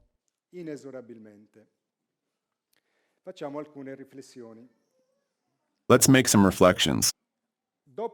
After the first phase of uncertainty, at the beginning of the ufological era, so in the 40s, it was understood that it was counterproductive to declare that UFOs represented a threat to national security. Why? Because this threat for power already existed since then, but implicitly it meant admitting the objective reality of flying saucers. But then it was also the time of the great contactism. There was Siragusa, there was Adamski, there was Menger, there was Fry, there was Van Tassel, there were a ton of them. So in those years, the people who read the extraterrestrial messages were millions and millions and millions. So, if it had been said that it is true they are here, the way people would have received this truth was risky for them. So they waited. They waited until today. That of contactees, there is only one left, also tired, Bon Giovanni. So they understood that this is the moment to bring out the story. Why? From that map from before, look at how the situation is today. This is the map of sightings over the United States from 1995 to 2014. 58,828 cases. Attention, those witnessed. There are not the cases that people maybe see the UFO, but keep quiet. Don't tell the Carabiniers, the police, don't tell the journalists, but it's a map that if it impresses us, imagine what impression it can make to the powerful of the world. I mean, those say, oh, soon, these land. So what do? We must make a desperate attempt to prevent contact, scaring people, to try to avoid, as I explained before, that humanity accepts contact, and so they go away. So, given that even Grusch has admitted that they respect our free will, in order to convince humanity of their aggressive intention, they are arming all this situation, hoping that these beings go away. But they won't go away. And I close with the Sicilian contactees. Because the extraterrestrials are well aware that there was also the cover-up, namely the whitewashing. Let's see a message that speaks precisely about the manipulation, about the cover-up. Non sconosciamo, messaggio del 26 luglio 1985. We do not ignore message of July 26, 1985. We do not ignore your hidden works. So he refers to Majestic 12 and other institutes, aiming to discredit us, to ridicule us, and to imagine us as you are. Nothing escapes us, not even your most secret thought that we read, just as you read a book, so far more as says, far more as Elizondo says. Now they know because I say it. They know everything, always.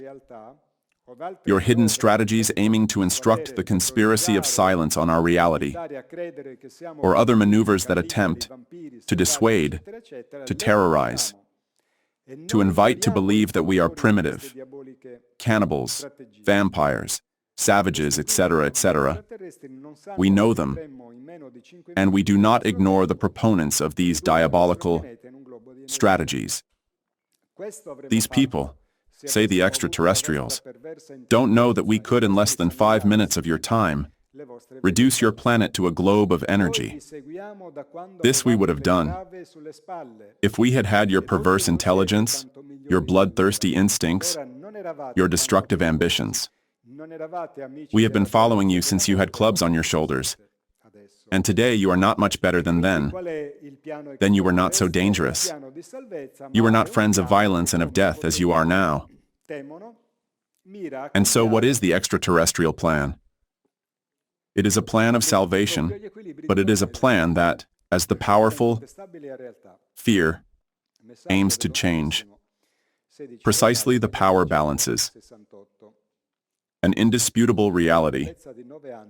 The message of the distant February 16, 1968. I was turning 9 years old that day. The planet Earth is under the constant control of superior creatures, coming from evolved worlds of sidereal spaces. It is in progress, even if the responsible class of men that governs the humanity of this planet wants to ignore at all costs a precise, methodical study plan, to take away from man the mastery and royalty over the species placed under the protection of his intelligence and his insane industriousness. The plan that these superior intelligences are about to put into action and to develop includes the global solution of all the negative aspects that have been troubling for a long time the organizational and evolutionary balance of the human species and of the other subspecies subordinate to reckless and chaotic developments of the mental human activity. It is also true, despite the skepticism of human science and scholars assigned to examine the fundamental aspects of the main purpose of human existence and the end of its work, that it is in the plan of these cosmic intelligences the necessary downsizing of an unspecified number of souls in order to provoke a relative stability of universal values, those ethical, and to eliminate as much as possible the hypertrophic action of excess or defect in the emotionality of the current values achieved on the psychophysical planes, operating in the dualistic aspect of life. They want to favor the advance of humanity, that small positive part, and eliminate, elide, that part of crazy out of control that is leading to the irreversible catastrophe, us, as a society, and the planet itself. Now the time has come for the trial of the total failure of the human work. On this world, and in truth, the trial has begun. Its development already prefaces a severe judgment that should not be ignored by anyone. So we are under investigation. There is an ongoing preliminary investigation to take away from us the dominion of the planet and put only people truly worthy and wise. I close with this excerpt from a very recent message from Lord Adoniasis, who responds specifically to Luis Elizondo. And with this I close and leave room for your questions.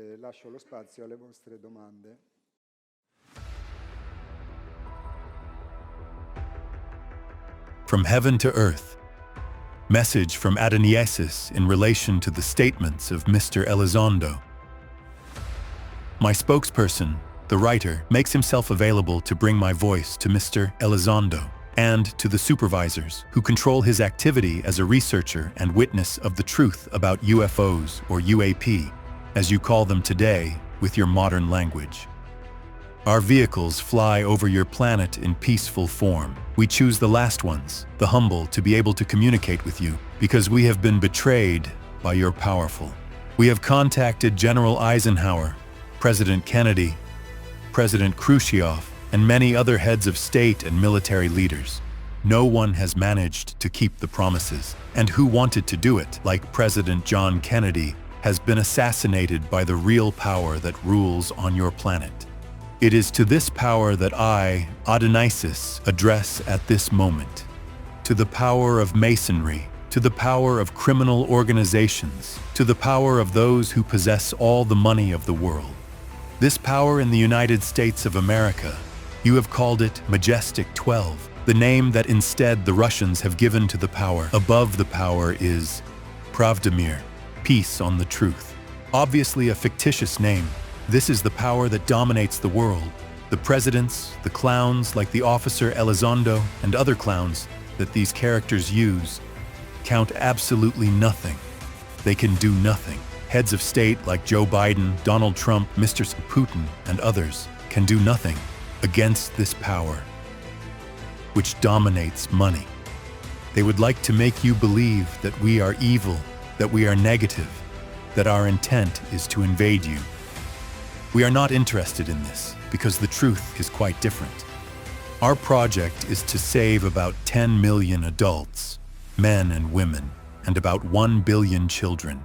These children are children of all, good, bad, perverse, assassins, criminals, saints. But for us, each of them represents the creating force. Therefore, they are innocent. We will make all of them board our spaceships of light. While as for the adults, we have calculated in our military records that only 10 million people are ready to live without money, without earning anything, only with the strength of love, of work, of art, of poetry, of music, of beauty, and of faith in love, in Christ, or in all those who have imitated him, regardless of religion. Millions of lay people are part of these 10 million, who have believed in love while not contemplating any God and any religion. We follow them one by one, without them realizing it. You have been granted by the Creator free will, namely to decide of your existence as you believe best. Sooner or later, you will approach the values of the great truth, even if millions of years may pass. It is the common destiny of all created spirits. You are slowing it down by your choice. But know that free will outside your planet is limited, and it is also inside in the event that you want to destroy Mother Earth. We will not allow it. Mr. Elizondo knows very well that we are not interested in studying your weapons. We govern the human psyche, and, as we have already told you in other communications, we are able to hypnotize billions of people and induce them to collective suicide. A conflict against us would never begin. It would end even before it began. We could have done it 2,000 years ago, when you killed and massacred a son of God. We could have done it when you put in place genocides, the Holocaust of the Jews, the destruction of an entire race, that of the Native Americans, and many other genocides and massacres that you have committed and that currently you are still committing.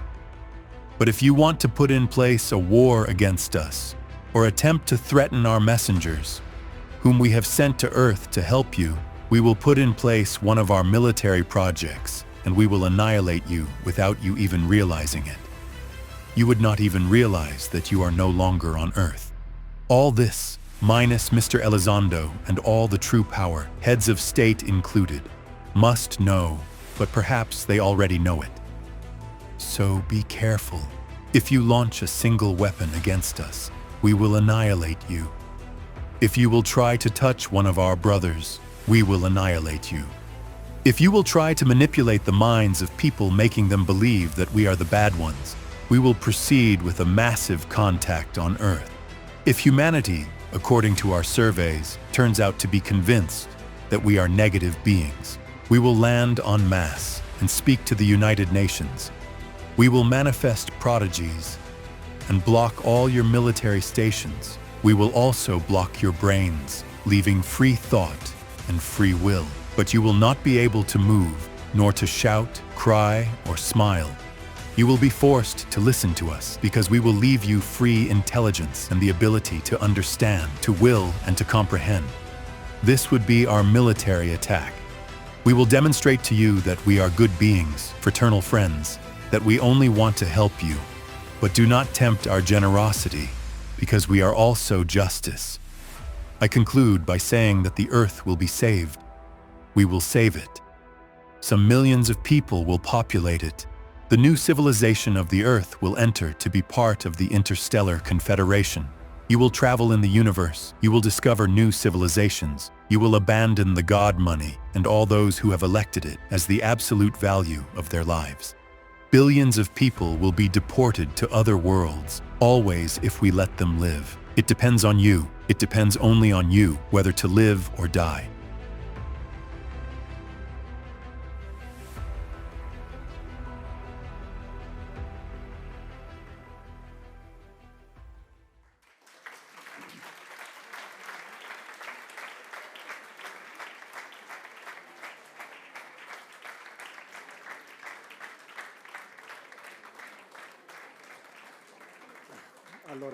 Well, thank you.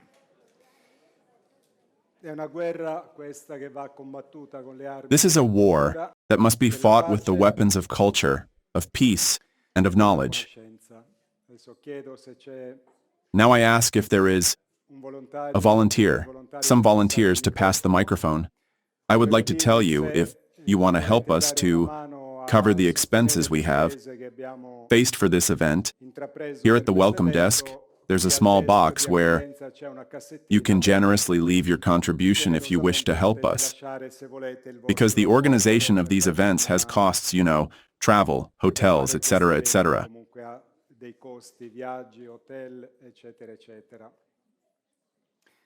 Well, go ahead. Wait for the microphone.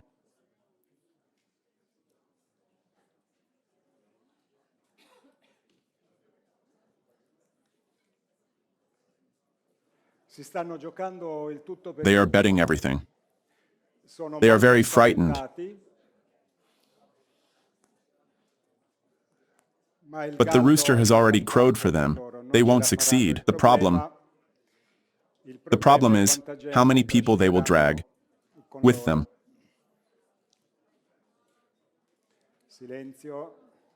Silence. Silence. So, there's a gentleman there with his hand raised.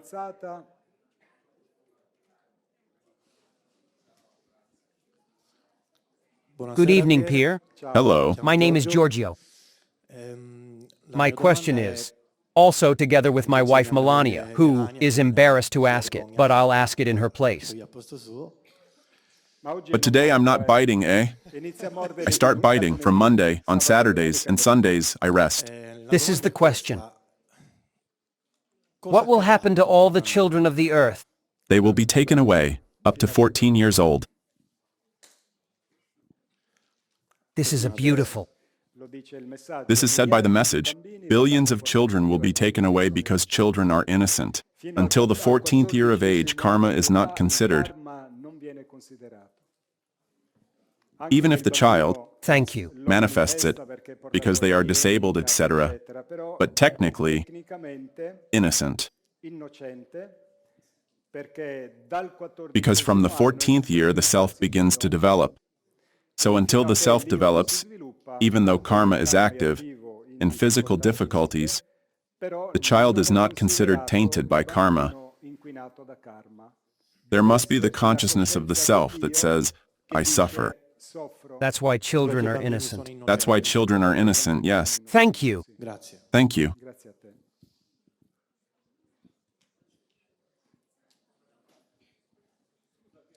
Good evening. I'm Nina, and I come from Pardanico. Yes. I have more than one question, but I know I must ask only one. So I'm referring to the last part, I mean the very last part, that who is aware of being able to live without money? So this is something I've been spreading for 25 years already. There is an economy that abolishes money that surely puts everything on an equal level. It's called resource-based economy. And I wanted to talk with you about this. We'll talk about it tomorrow if possible, but Look, this is something that can be done right now. Right now. the resource-based economy can be done, but it's not the one extraterrestrials say. Yes, it's precisely the elimination of money because the Earth's resources belong to everyone, but the Earth belongs to no one. So the Earth's resources, what we already do, we work it. We work the resources. Yes, look. That belong to everyone. I've been to all the schools of economics and alternatives, all of them. Silence, friends, however, let's not make otherwise. Otherwise, it seems like being at the Vucceria.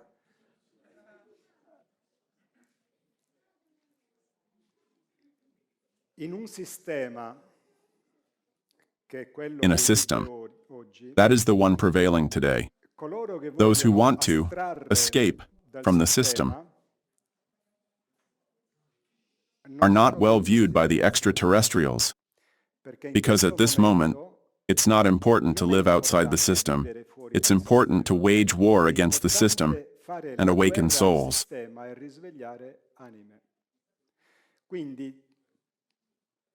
Therefore, anything else becomes a distraction from the sacred mission of saving other people. So, in my case, the mission that the extraterrestrials give me is awaken people. So today, because that problem you're talking about, they'll solve it for us. I mean in merely military terms.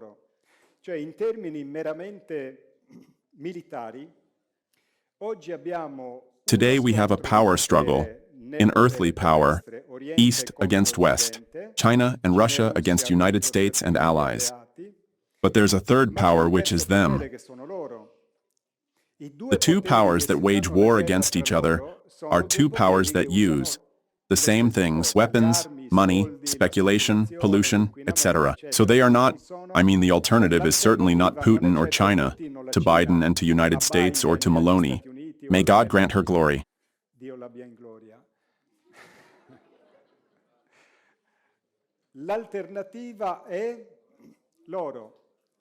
The alternative is them. They solve everything for us.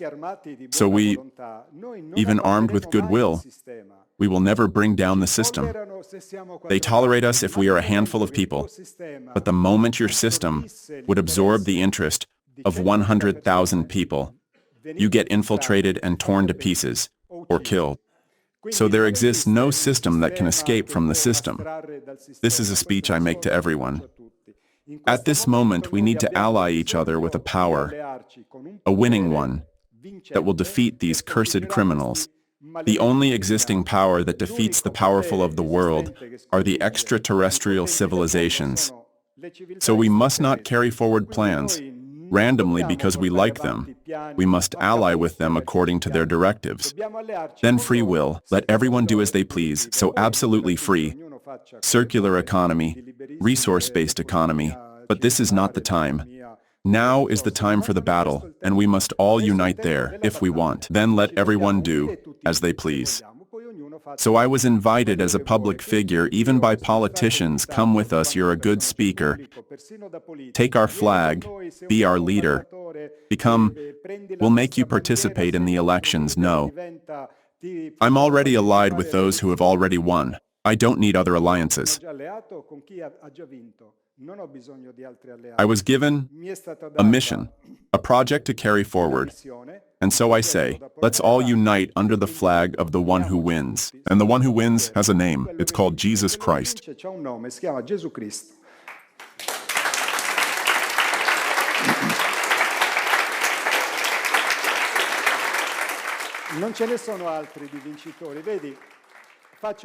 There are no other winners, you see.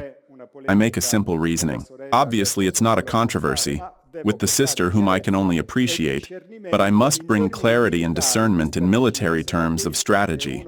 Otherwise, one does this economy, another does the holistic village, another goes to live on top of Tibet's mountain. No, today we must stay in society, living obviously in the most ethical way possible, but we must wage a spiritual war and awake people. There is no other possibility.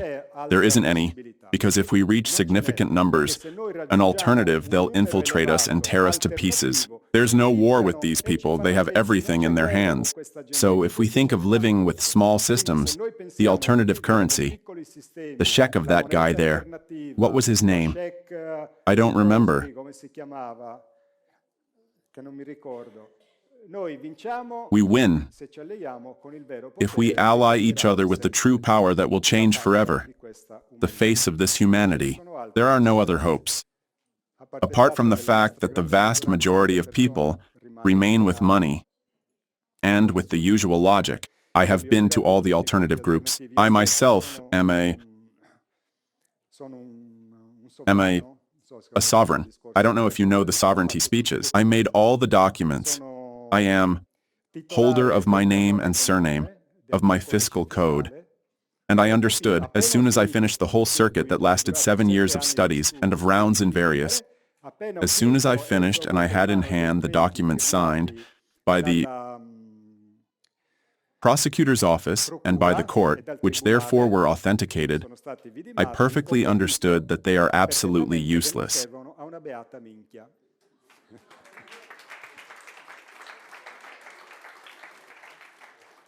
The system is criminal. We are in a fake democracy.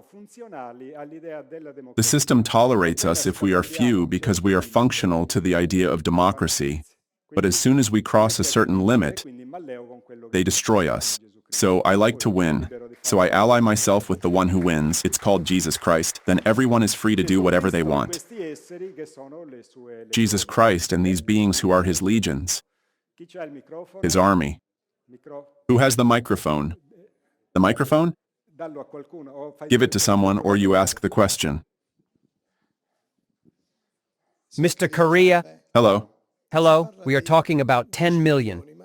But if, thank God, day by day there are new people who awake. For now. There we go. Okay. 10 million now. Okay. What has been said is that they will act on a geopolitical level in these years. They will prevent the process that is very accelerated for an outbreak of an atomic war because they give more time, because they see that there are several people who can awaken. So maybe 1 billion, I hope for it, but we must unite and not be scattered. And we must do it however because, be supportive. With the message, beautiful, but we must put our hands in our pockets. See, I left my job, I left Sardinia. I invest lots of money. In dissemination, I carry forward a project that, like all projects, requires time, money, and work. So if we all do it, beautiful. Otherwise, if we all agree on the ideals, but then those who work are let's get armed and you go fight, the thing doesn't work. So the extraterrestrials want people who invest in their project. Then I would like to make something clear, important. Many people who follow me say, ah, how beautiful, Korea has a mission, has a work to carry forward. But each of us has a work. It's your life. In the end, I was a Mr. Nobody, one like you, sitting on a chair listening to speak Mr. Siragusa. I received this call. I rolled up my sleeves and got to work, not with chatter and making philosophies, reading books and making long-winded speeches. I set up an activity that requires funds, requires time, requires specializations, requires investments in equipment that cost thousands of euros, because otherwise you just make chatter. I mean, we need to create structure, because evil dominates us with structures. They have the banks, they have the armies, they have the universities, they have science, they have the religions, they have everything. They create structure. We instead, beautiful words, but then we live according to their standards. It's not good. We must create an alternative, and we must do it in a practical sense. So first I leave the railways, then leave the televisions, speak directly to the public, but the activity that I carry forward costs a lot of money that I must find, but I find them and invest them to do what I'm doing. If we all do this, the world changes. Se tutti facciamo così, il mondo cambia.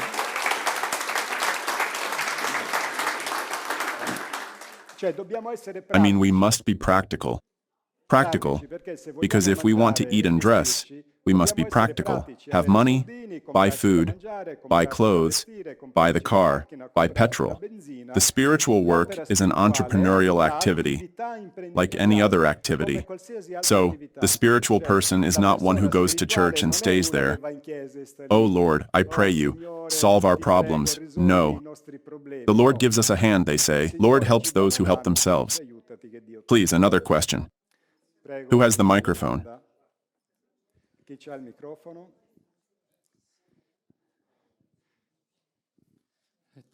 Hi, Pierre. I'm Claudio. Hi.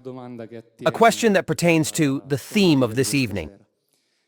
Several times, Graves, Grusch, and friends. Yes.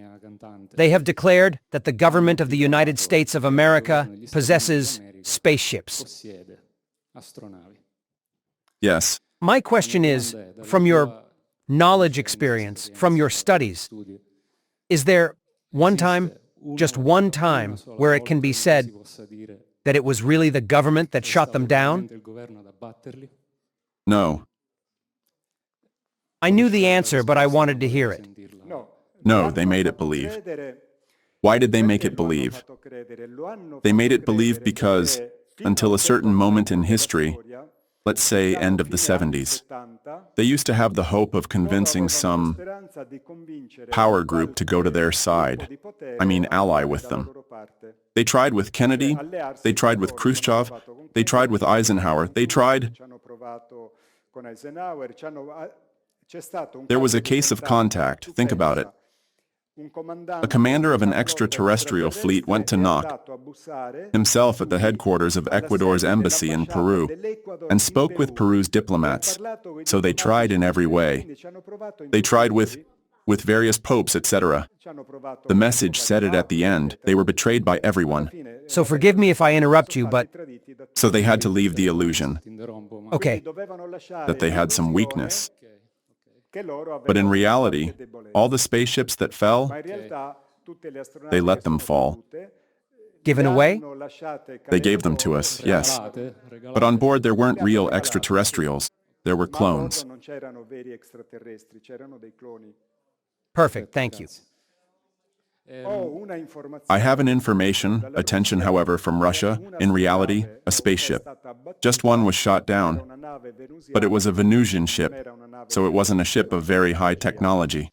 There was a family on board. They were a family that only the child survived, whom the Soviets called cosmic, and who died shortly after due to infections caused by our polluted environment. But the famous spaceships, those that we all know, those because they wanted to leave in the hands of the powerful, the physical object. I mean, look, how advanced we are. I mean, with us. And they also wanted to do a test to understand how we would use their technologies, invariably for military purpose. So after, when they become militarily obsolete, they go into the civilian chain. But in reality today, the military have technologies 20 years ahead of our most advanced technologies at civilian level. So today they have cleared artificial intelligence, but they surely already have biological computers with neurons. Thank you. You're welcome. Imagine that in the years in the 80s. On a scientific journal, an article was published by a Piedmontese engineer who was already studying on biological chips with neurons. Disappeared, nothing more was known about him. He must have worked for the military, so they're very ahead. So today, how beautiful artificial intelligence. But because the complexity of the modern world is no longer manageable by the human mind. In reality, artificial intelligence manages geopolitics since the years 70s, 80s, and China was made to enter the WTO, which is a very strange thing that cannot be understood. When they made their artificial intelligence, they were forced to let them in. So they play at those levels there. Please. The Confederation is all managed by an artificial intelligence. It manages their houses, disks, everything. It's a sentient intelligence with enormous powers, and passwords are held by the sixth and seventh dimension, the archangels and Adonai-Isis. It's an intelligent, artificial entity, very powerful. It can even destroy planets, and it governs the whole Confederation, a single computer. You must have the microphone because otherwise... Yes. Do you? Okay, thanks. This very interesting conference, as always, now it's a standard. Thank you. I'll come straight to the question. If and when there will be the conditions to implement this diabolical, let's say, final act of Blue Beam. I mean, activate precisely some means to create an incident, a real attack. What conditions would put, let's say, these people precisely to make this extreme gesture? Thank you. To make the extreme gesture, they must know what is what. So first, they must breaking out the evidence, those striking ones, to all humanity that extraterrestrials are on Earth. Until, we are still a handful who follow the disclosure. To tell the truth, in America, they talk about it a lot. Here in Italy, I repeat, not even the journalists of these big television networks knew anything about it. They thought that who believes in UFOs is stupid, so to speak. I said, oh, but Biden has signed 2 laws, but where do you live in caves?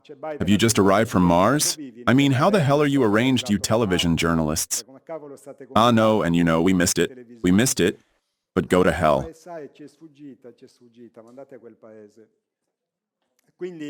it's not yet the time. Definitely Elizondo's book is a big step forward, but already you see in the congressional hearing last year, already Mr. Ogles says it, they are doing reconnaissance, all 3 like parrots. Yes. So in reality, the project goes ahead, but still premature. Now anyway, we are in the testing phase, so they are observing how the public reacts. So why do I talk about it so much? The more I talk about it, the more I throw a wrench in the works. The more I damage them, because the more we are to be conscious that it's a deception, and in the end they cannot do it. Because everyone will say, Korea was right. Go to death.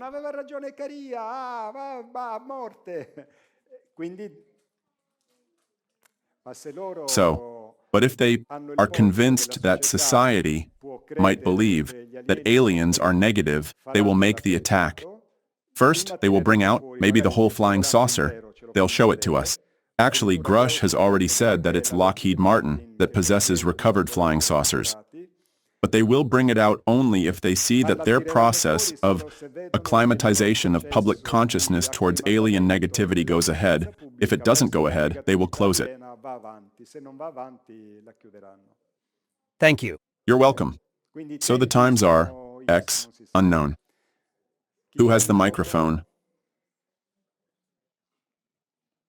Good evening. Hi, Pierre. Hi. I am Marco from Sant'Agata di Militello. Can you hear?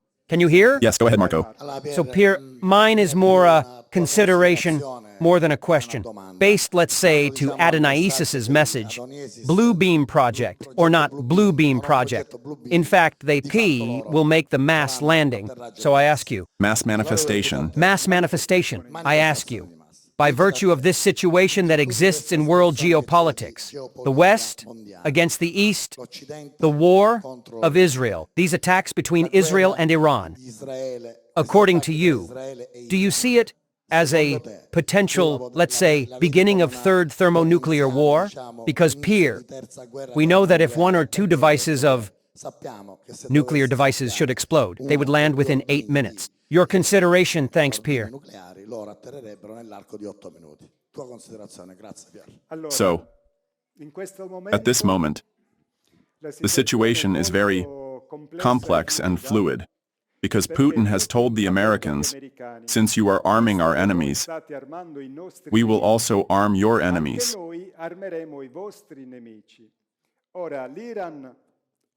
Now Iran has massacred Israel, piercing the Iron Dome. The Iron Dome, they thought they have an invulnerable anti-aircraft. Instead, Iranian missiles rained, like it was snowing, which left them terrified, because they are easily targetable, especially with hypersonics. There's a video where you can see the arrival of a hypersonic. There are the ballistics that are still arriving. The hypersonic goes, zoom. Explosion. So first, Israel is vulnerable, but there's the atomic weapon, and they would want to use it immediately. I have the suspicion, since the Russian Prime Minister, a few days before the Iranian attack, flew to Tehran, it was the only Russian plane in flight. No, Putin didn't go to Iran. The Prime Minister went. So, my idea is that Russia could provide atomic weapons to Iran. At that point, it's big trouble, because at that point, Israel can no longer use the atomic weapon as it would. Also because Israel is as big as Puglia. They are 9 million people. Iran, 90 million human beings. So Israel, it's just a dot compared to Moscow. So if the Russians give certain weapons to the Iranians, Israel won't be able to attack. Let's see what happens in the next days. But could it explode? I mean, the casus belli, what? They are looking for the casus belli. But notice that this heinous cruelty, this violation of all possible international laws by Israel, it's like saying, I kick you in the balls, I kick you in the teeth, I put fingers in your eyes. Oh, react.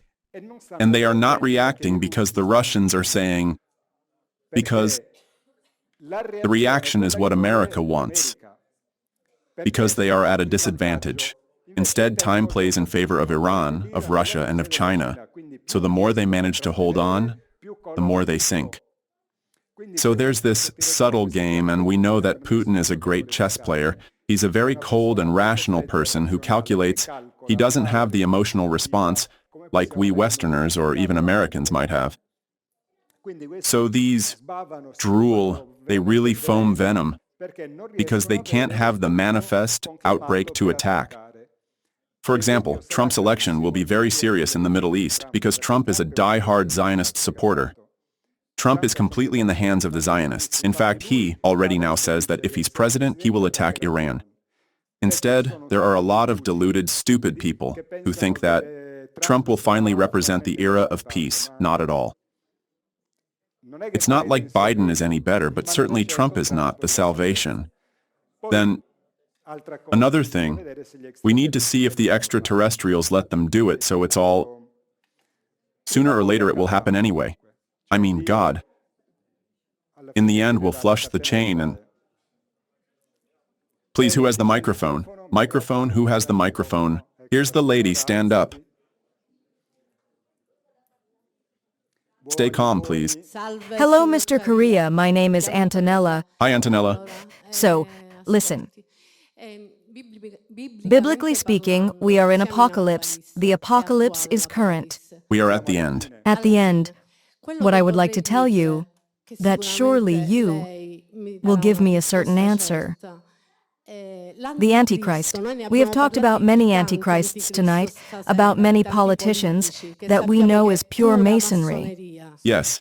The Antichrist, you know, that is now already present or has yet to come? The Antichrist is It was revealed in 2014 also by Pope Francis. The Antichrist is the head of high finance. He's a man between 50 and 60 years old. He likes very much to wear Armani. He comes also to Palermo sometimes, goes to Palermo, to the Vatican, to New York, to London, and to Zurich. Good. He's the head of world economy. He took power in the 80s because until that moment the maximum power was Vatican City. He performed a sleight of hand and put the Vatican in check, and now he's in control, and the Vatican must obey him. Pope Francis is doing his own thing, obeys him a bit yes and a bit no. And so he is quite irritated with this Pope. Is there no name? No, it's unknown. But he's current. Yes, he's alive and current. He's the reincarnation of Judas, Perfectly. the son of perdition. Thank you, very kind. His last incarnation was Adolf Hitler. Adolf Hitler was Judas, the Antichrist. And when he comes to Palermo, how do you know it? Because the mafia is one. The mafia is one of his most ferocious instruments. Yes. Good evening, everyone. I'm Marcello Donato from Sant'Agata. First of all, I wanted to thank Pierre. First of all. Oh, you've had the same cosmetic surgery, so what's this story? Did you go to the same beautician? How? Copy-paste. Go ahead, Marcello. I wanted to thank you for the commendable work that you have carried for over 30 years with great sacrifices. And that Thank you. Today, finally, I remember the conferences where there were 2, 3, 4 people, like those that we have done also in my area. And today, I must note that really, beyond maybe those who have got tired, have gone away, I see a really large number of people, and this gives hope already. It means that the awakening is in progress. There's interest. The question is, it's from several. For quite some time now, I've been noticing various reconnaissance aircraft, various magnetic reconnaissance aircraft have been showing up. Actually, I saw 2 that were crossing. A few days ago, I filmed them. You know it. I send you some video sometimes. This so frequent manifestation is precursor of an eventual, manifestation of the Father of all fathers, of our Lord Jesus Christ. Thanks.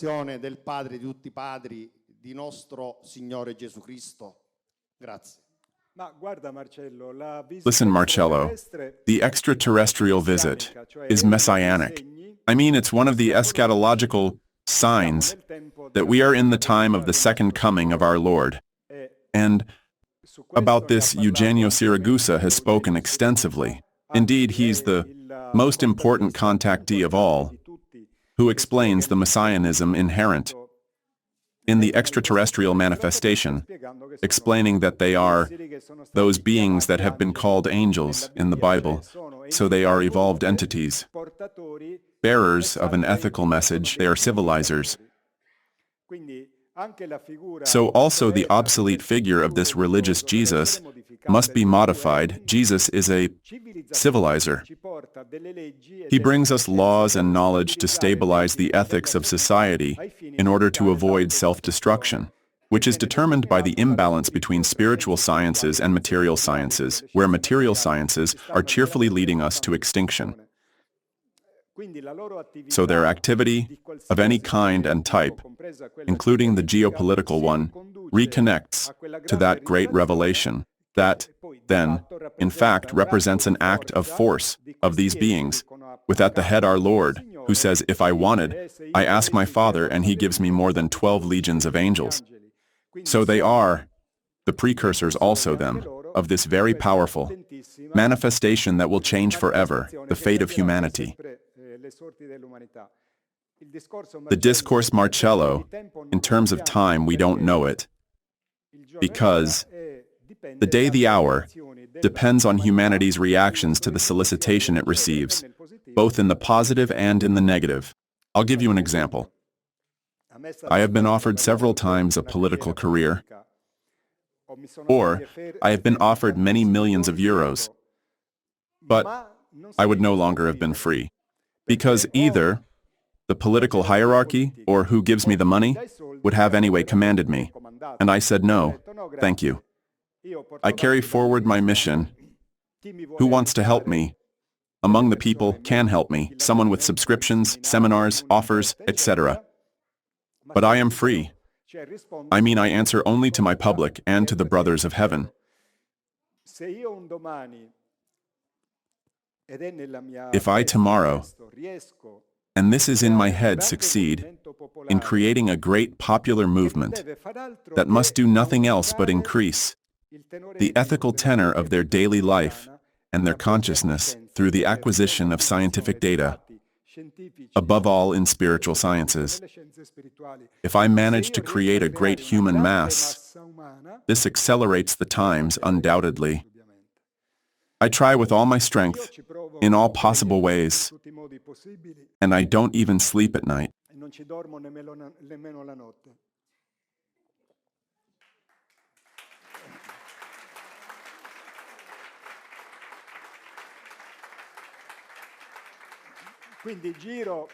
So I turn, like a spinning top, trying to find brothers, sisters, collaborators, spiritual brothers and sisters, who unite to this great fight of redemption and salvation of humanity. And then, free will. Marcello, everyone do as they please. I know that if we are many, they will intervene sooner.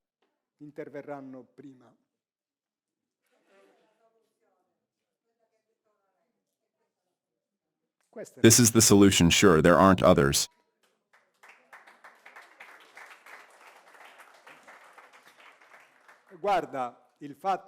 Look, the fact that an extension was given means that there are good prospects.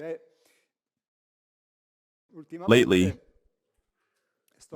I'm working on some projects that can involve even more people in a collaborative discourse to create content, information, and sensitize civil society. More than this, I really don't know what I must invent. In fact, tomorrow in this meeting, I will deepen these concepts. Please. Good evening, I'm Giovanni. Hi, Giovanni. Listen, you talked about karma, of children. Children are without karma. But how do you explain this situation in Gaza, that they are slaughtering all the children? No, I didn't say, so I explain again. The child. We have children who are born with serious handicaps, paralytic, blind, with mental impairments, etc. That is an effect of karma.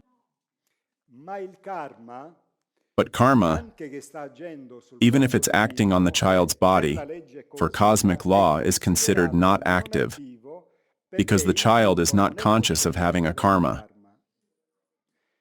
Karma becomes active the moment the self develops, and the self starts to develop from 14 years up, 14, 21 years, which is the real age of adulthood. So the children who suffer injustice die innocent like Christ and are rewarded with an evolutionary leap.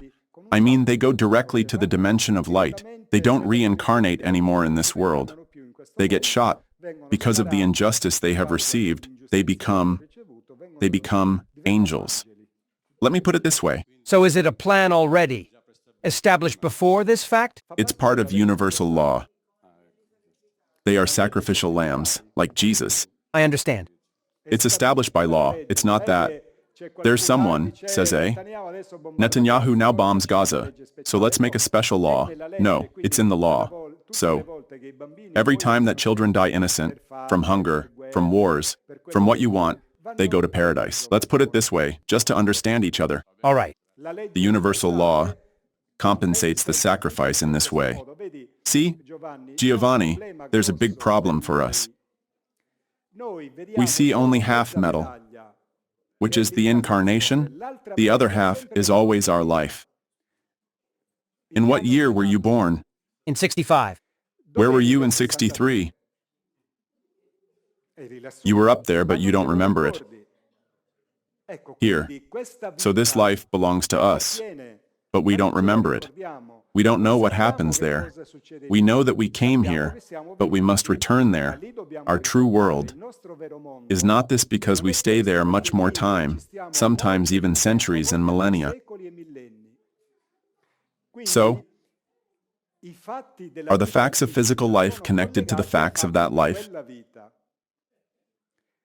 They are a single story, only that we miss half of it. For this reason, we don't understand many things that happen here, and that makes us think that God is unjust. Instead, God is not unjust. Does the child have a free will or not? Some children. Sure, but according to you, is it right that you pay a lot of taxes? For what? And then they buy weapons with them. So we are victims of injustices. We are victims of injustices. Despite maybe our story would have been another, but the violent one arrives, who aggresses you and does you an injustice. Yes, but I say, why haven't they saved them? This was my question. They cannot intervene in the private matters of a planet because the extraterrestrials say, why? You Italians, you Germans, you French, why don't you do anything for Gaza's children? And you expect that we do it? The problem is that we would always want, Giovanni, that someone else pulled the chestnuts out of the fire in our place. This is not good. So it's our story. They have laws. They know perfectly these laws of which I'm talking to you, and act by virtue of these laws. So we can freely judge on things we don't understand, but we must also be honest and accept that people, more advanced, more evolved, and more powerful than us, act in a form of equity and justice, and if they don't intervene, they have their reasons. Yes, stay calm. Stay calm. No, madame, we cannot give place. I've been asking to speak for half an hour. Yes, and what? You are suffering an injustice. Universal law will compensate you. Well, but I accept my karma. But Giovanni, we cannot give place to a polemic. I gave you my answer. It's that one. You don't have the microphone. I can't hear you. The last question, then. The last question. Exiting from this hall, we common mortals want to elevate ourselves to Christic soul and make sure this new era is born and established together with the extraterrestrial forces that are universal love in absolute. Yes. Basically, we must simply follow the gospel, love one another as he loved us. What else can we do? Yes, but darling, the gospel. In the gospel, Jesus Christ doesn't just make chatter, he also makes works, so we must unite. Unite and do concrete things. For example, Giovanni is president of an association, goes to Latin America, goes to Balaro, does concrete things. That's what we must do. And I do it. Perfect then, all right? Yes. Here, so basically, we solicit everyone to do concrete works. I believe I've already said it various times. Beyond the word love. Tomorrow we'll have this meeting with who wants to get involved hands-on, and we'll talk about this. Who has the microphone? Hi, Pierre. Go ahead. So, just a second, because I waited for the lady. So I'm Lorna. Pier Giorgio, you know me from the emails. Yes. That I sent you, a bit unusual. I wanted to talk, like that boy, I don't remember what his name is, about abductions. In my case, since I've had several particular things already since when I was a child, premonitory dreams, things of the future, etc. But above all, from a date, from 2015, harassed by all these things, and I am anyway happy about it. Because if I have a task I would like, I say it now and someone else will surely hear because you are here. To contribute, help, or do something, I mean, because each of us, surely, especially the people maybe, I don't know, chosen, or who have a task, apart from all the others who have it too. And so I would like to understand something that happened to me that I explained to you about the abduction. in the sense that since years ago, in 2015, something particular happened to me. I wanted to understand if this was a real abduction, or maybe they were, I don't know, the government that is putting some people under control.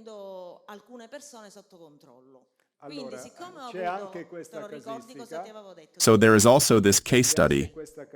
There is also this case study because there are some abductees who remember that in their situations there were also military personnel. So, it's possible that the American government carries forward some false abductions, always for that purpose of frightening people. But I'm not talking in my case properly of abduction. All right, in your case, look. A kind of mind control because I was sleeping. I felt a very strong pain while sleeping, and I couldn't wake up. But in this case, we should enter. Then I woke up. Look. With a very strong pain in this eye. Look if they are extraterrestrials. I saw the laser beam in my left eye, never seen such a thing. And the flying saucer, but small like this, so either it was American technology, something of the government, that they want you... It depends on what happens in your life, because if they are the real extraterrestrials... Because my father saw them too, so it's something according to me, in the family, here right at the Adora. Yes, this. There's even in Steven Spielberg's television miniseries that is called Taken. It talks precisely about abductions that happen, generation after generation, in the same family. So this is a case that is possible. He saw a flying saucer. But it's not important what you saw. In case yours is a real experience, this is not important. But listen to me, otherwise, we don't understand each other. So, to understand if it's a real experience of this type, you must see what you do in your life. Because John Mack, the great scientist, Harvard Pulitzer Prize has said, in all true cases of abduction, the person invariably over the years has a course of development, of consciousness, and participation in society's problems. So if you enter into this, then you had a real abduction experience. If you don't enter into this, they can be many other things.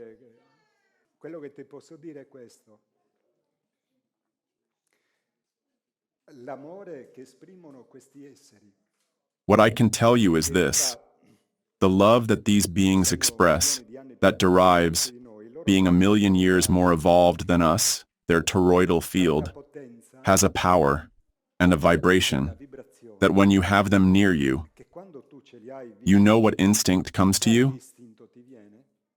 To throw yourself to the ground and worship them. You perceive them as divinities. They don't want this. But theirs is a love so strong, so powerful, so beautiful, that makes pale the strongest love that you might feel for the dearest of your affections. There's a very beautiful Italian case that you find on YouTube. It's called Walter Rizzi. Look for it. There's an interview with him. He was returning home at night with the motorcycle. It's a thing happened many years ago. Just that there was a very strong fog, and Rizzi was afraid of ending up in a ditch, and says, maybe I look for a house I get hosted for the night. At a certain point in the middle of the fog, he sees this light, says maybe there's a house there. So, he leaves the bike and walks in the middle of the field, let's say. It was mountain area. When he arrives, he sees a flying saucer, but he didn't understand anything about it. He thought it was a secret plane, a secret thing. And there was a pilot from behind who was fiddling near the aircraft. So he approaches and says, do you need help? That one turns around and he gets a shock because he had a face like a cat with vertical pupils like cats. He calms him down and explains to him, says, I come from another world. I'm here because we do this. And Rizzi says, at a certain point I understand from how he is, closing the discourse, that he has to leave. You know what Rizzi does? He throws himself to the ground, he kneels and says, please, don't go away. How will I be able to live without this love that I have felt being together with you? And Rizzi, if you will see him, is a stern gentleman. He's not the classic softy. So Rizzi instead has that stern face, all wrinkles, In short, he's a lived one. And he says, I was crying like a calf because the only idea of separating from this being terrified me. He tells him, take me away with you. He says, no, you cannot come where I go. So these beings are like this. From space doesn't come violence, from space comes love. And it's what will save us. Thank goodness.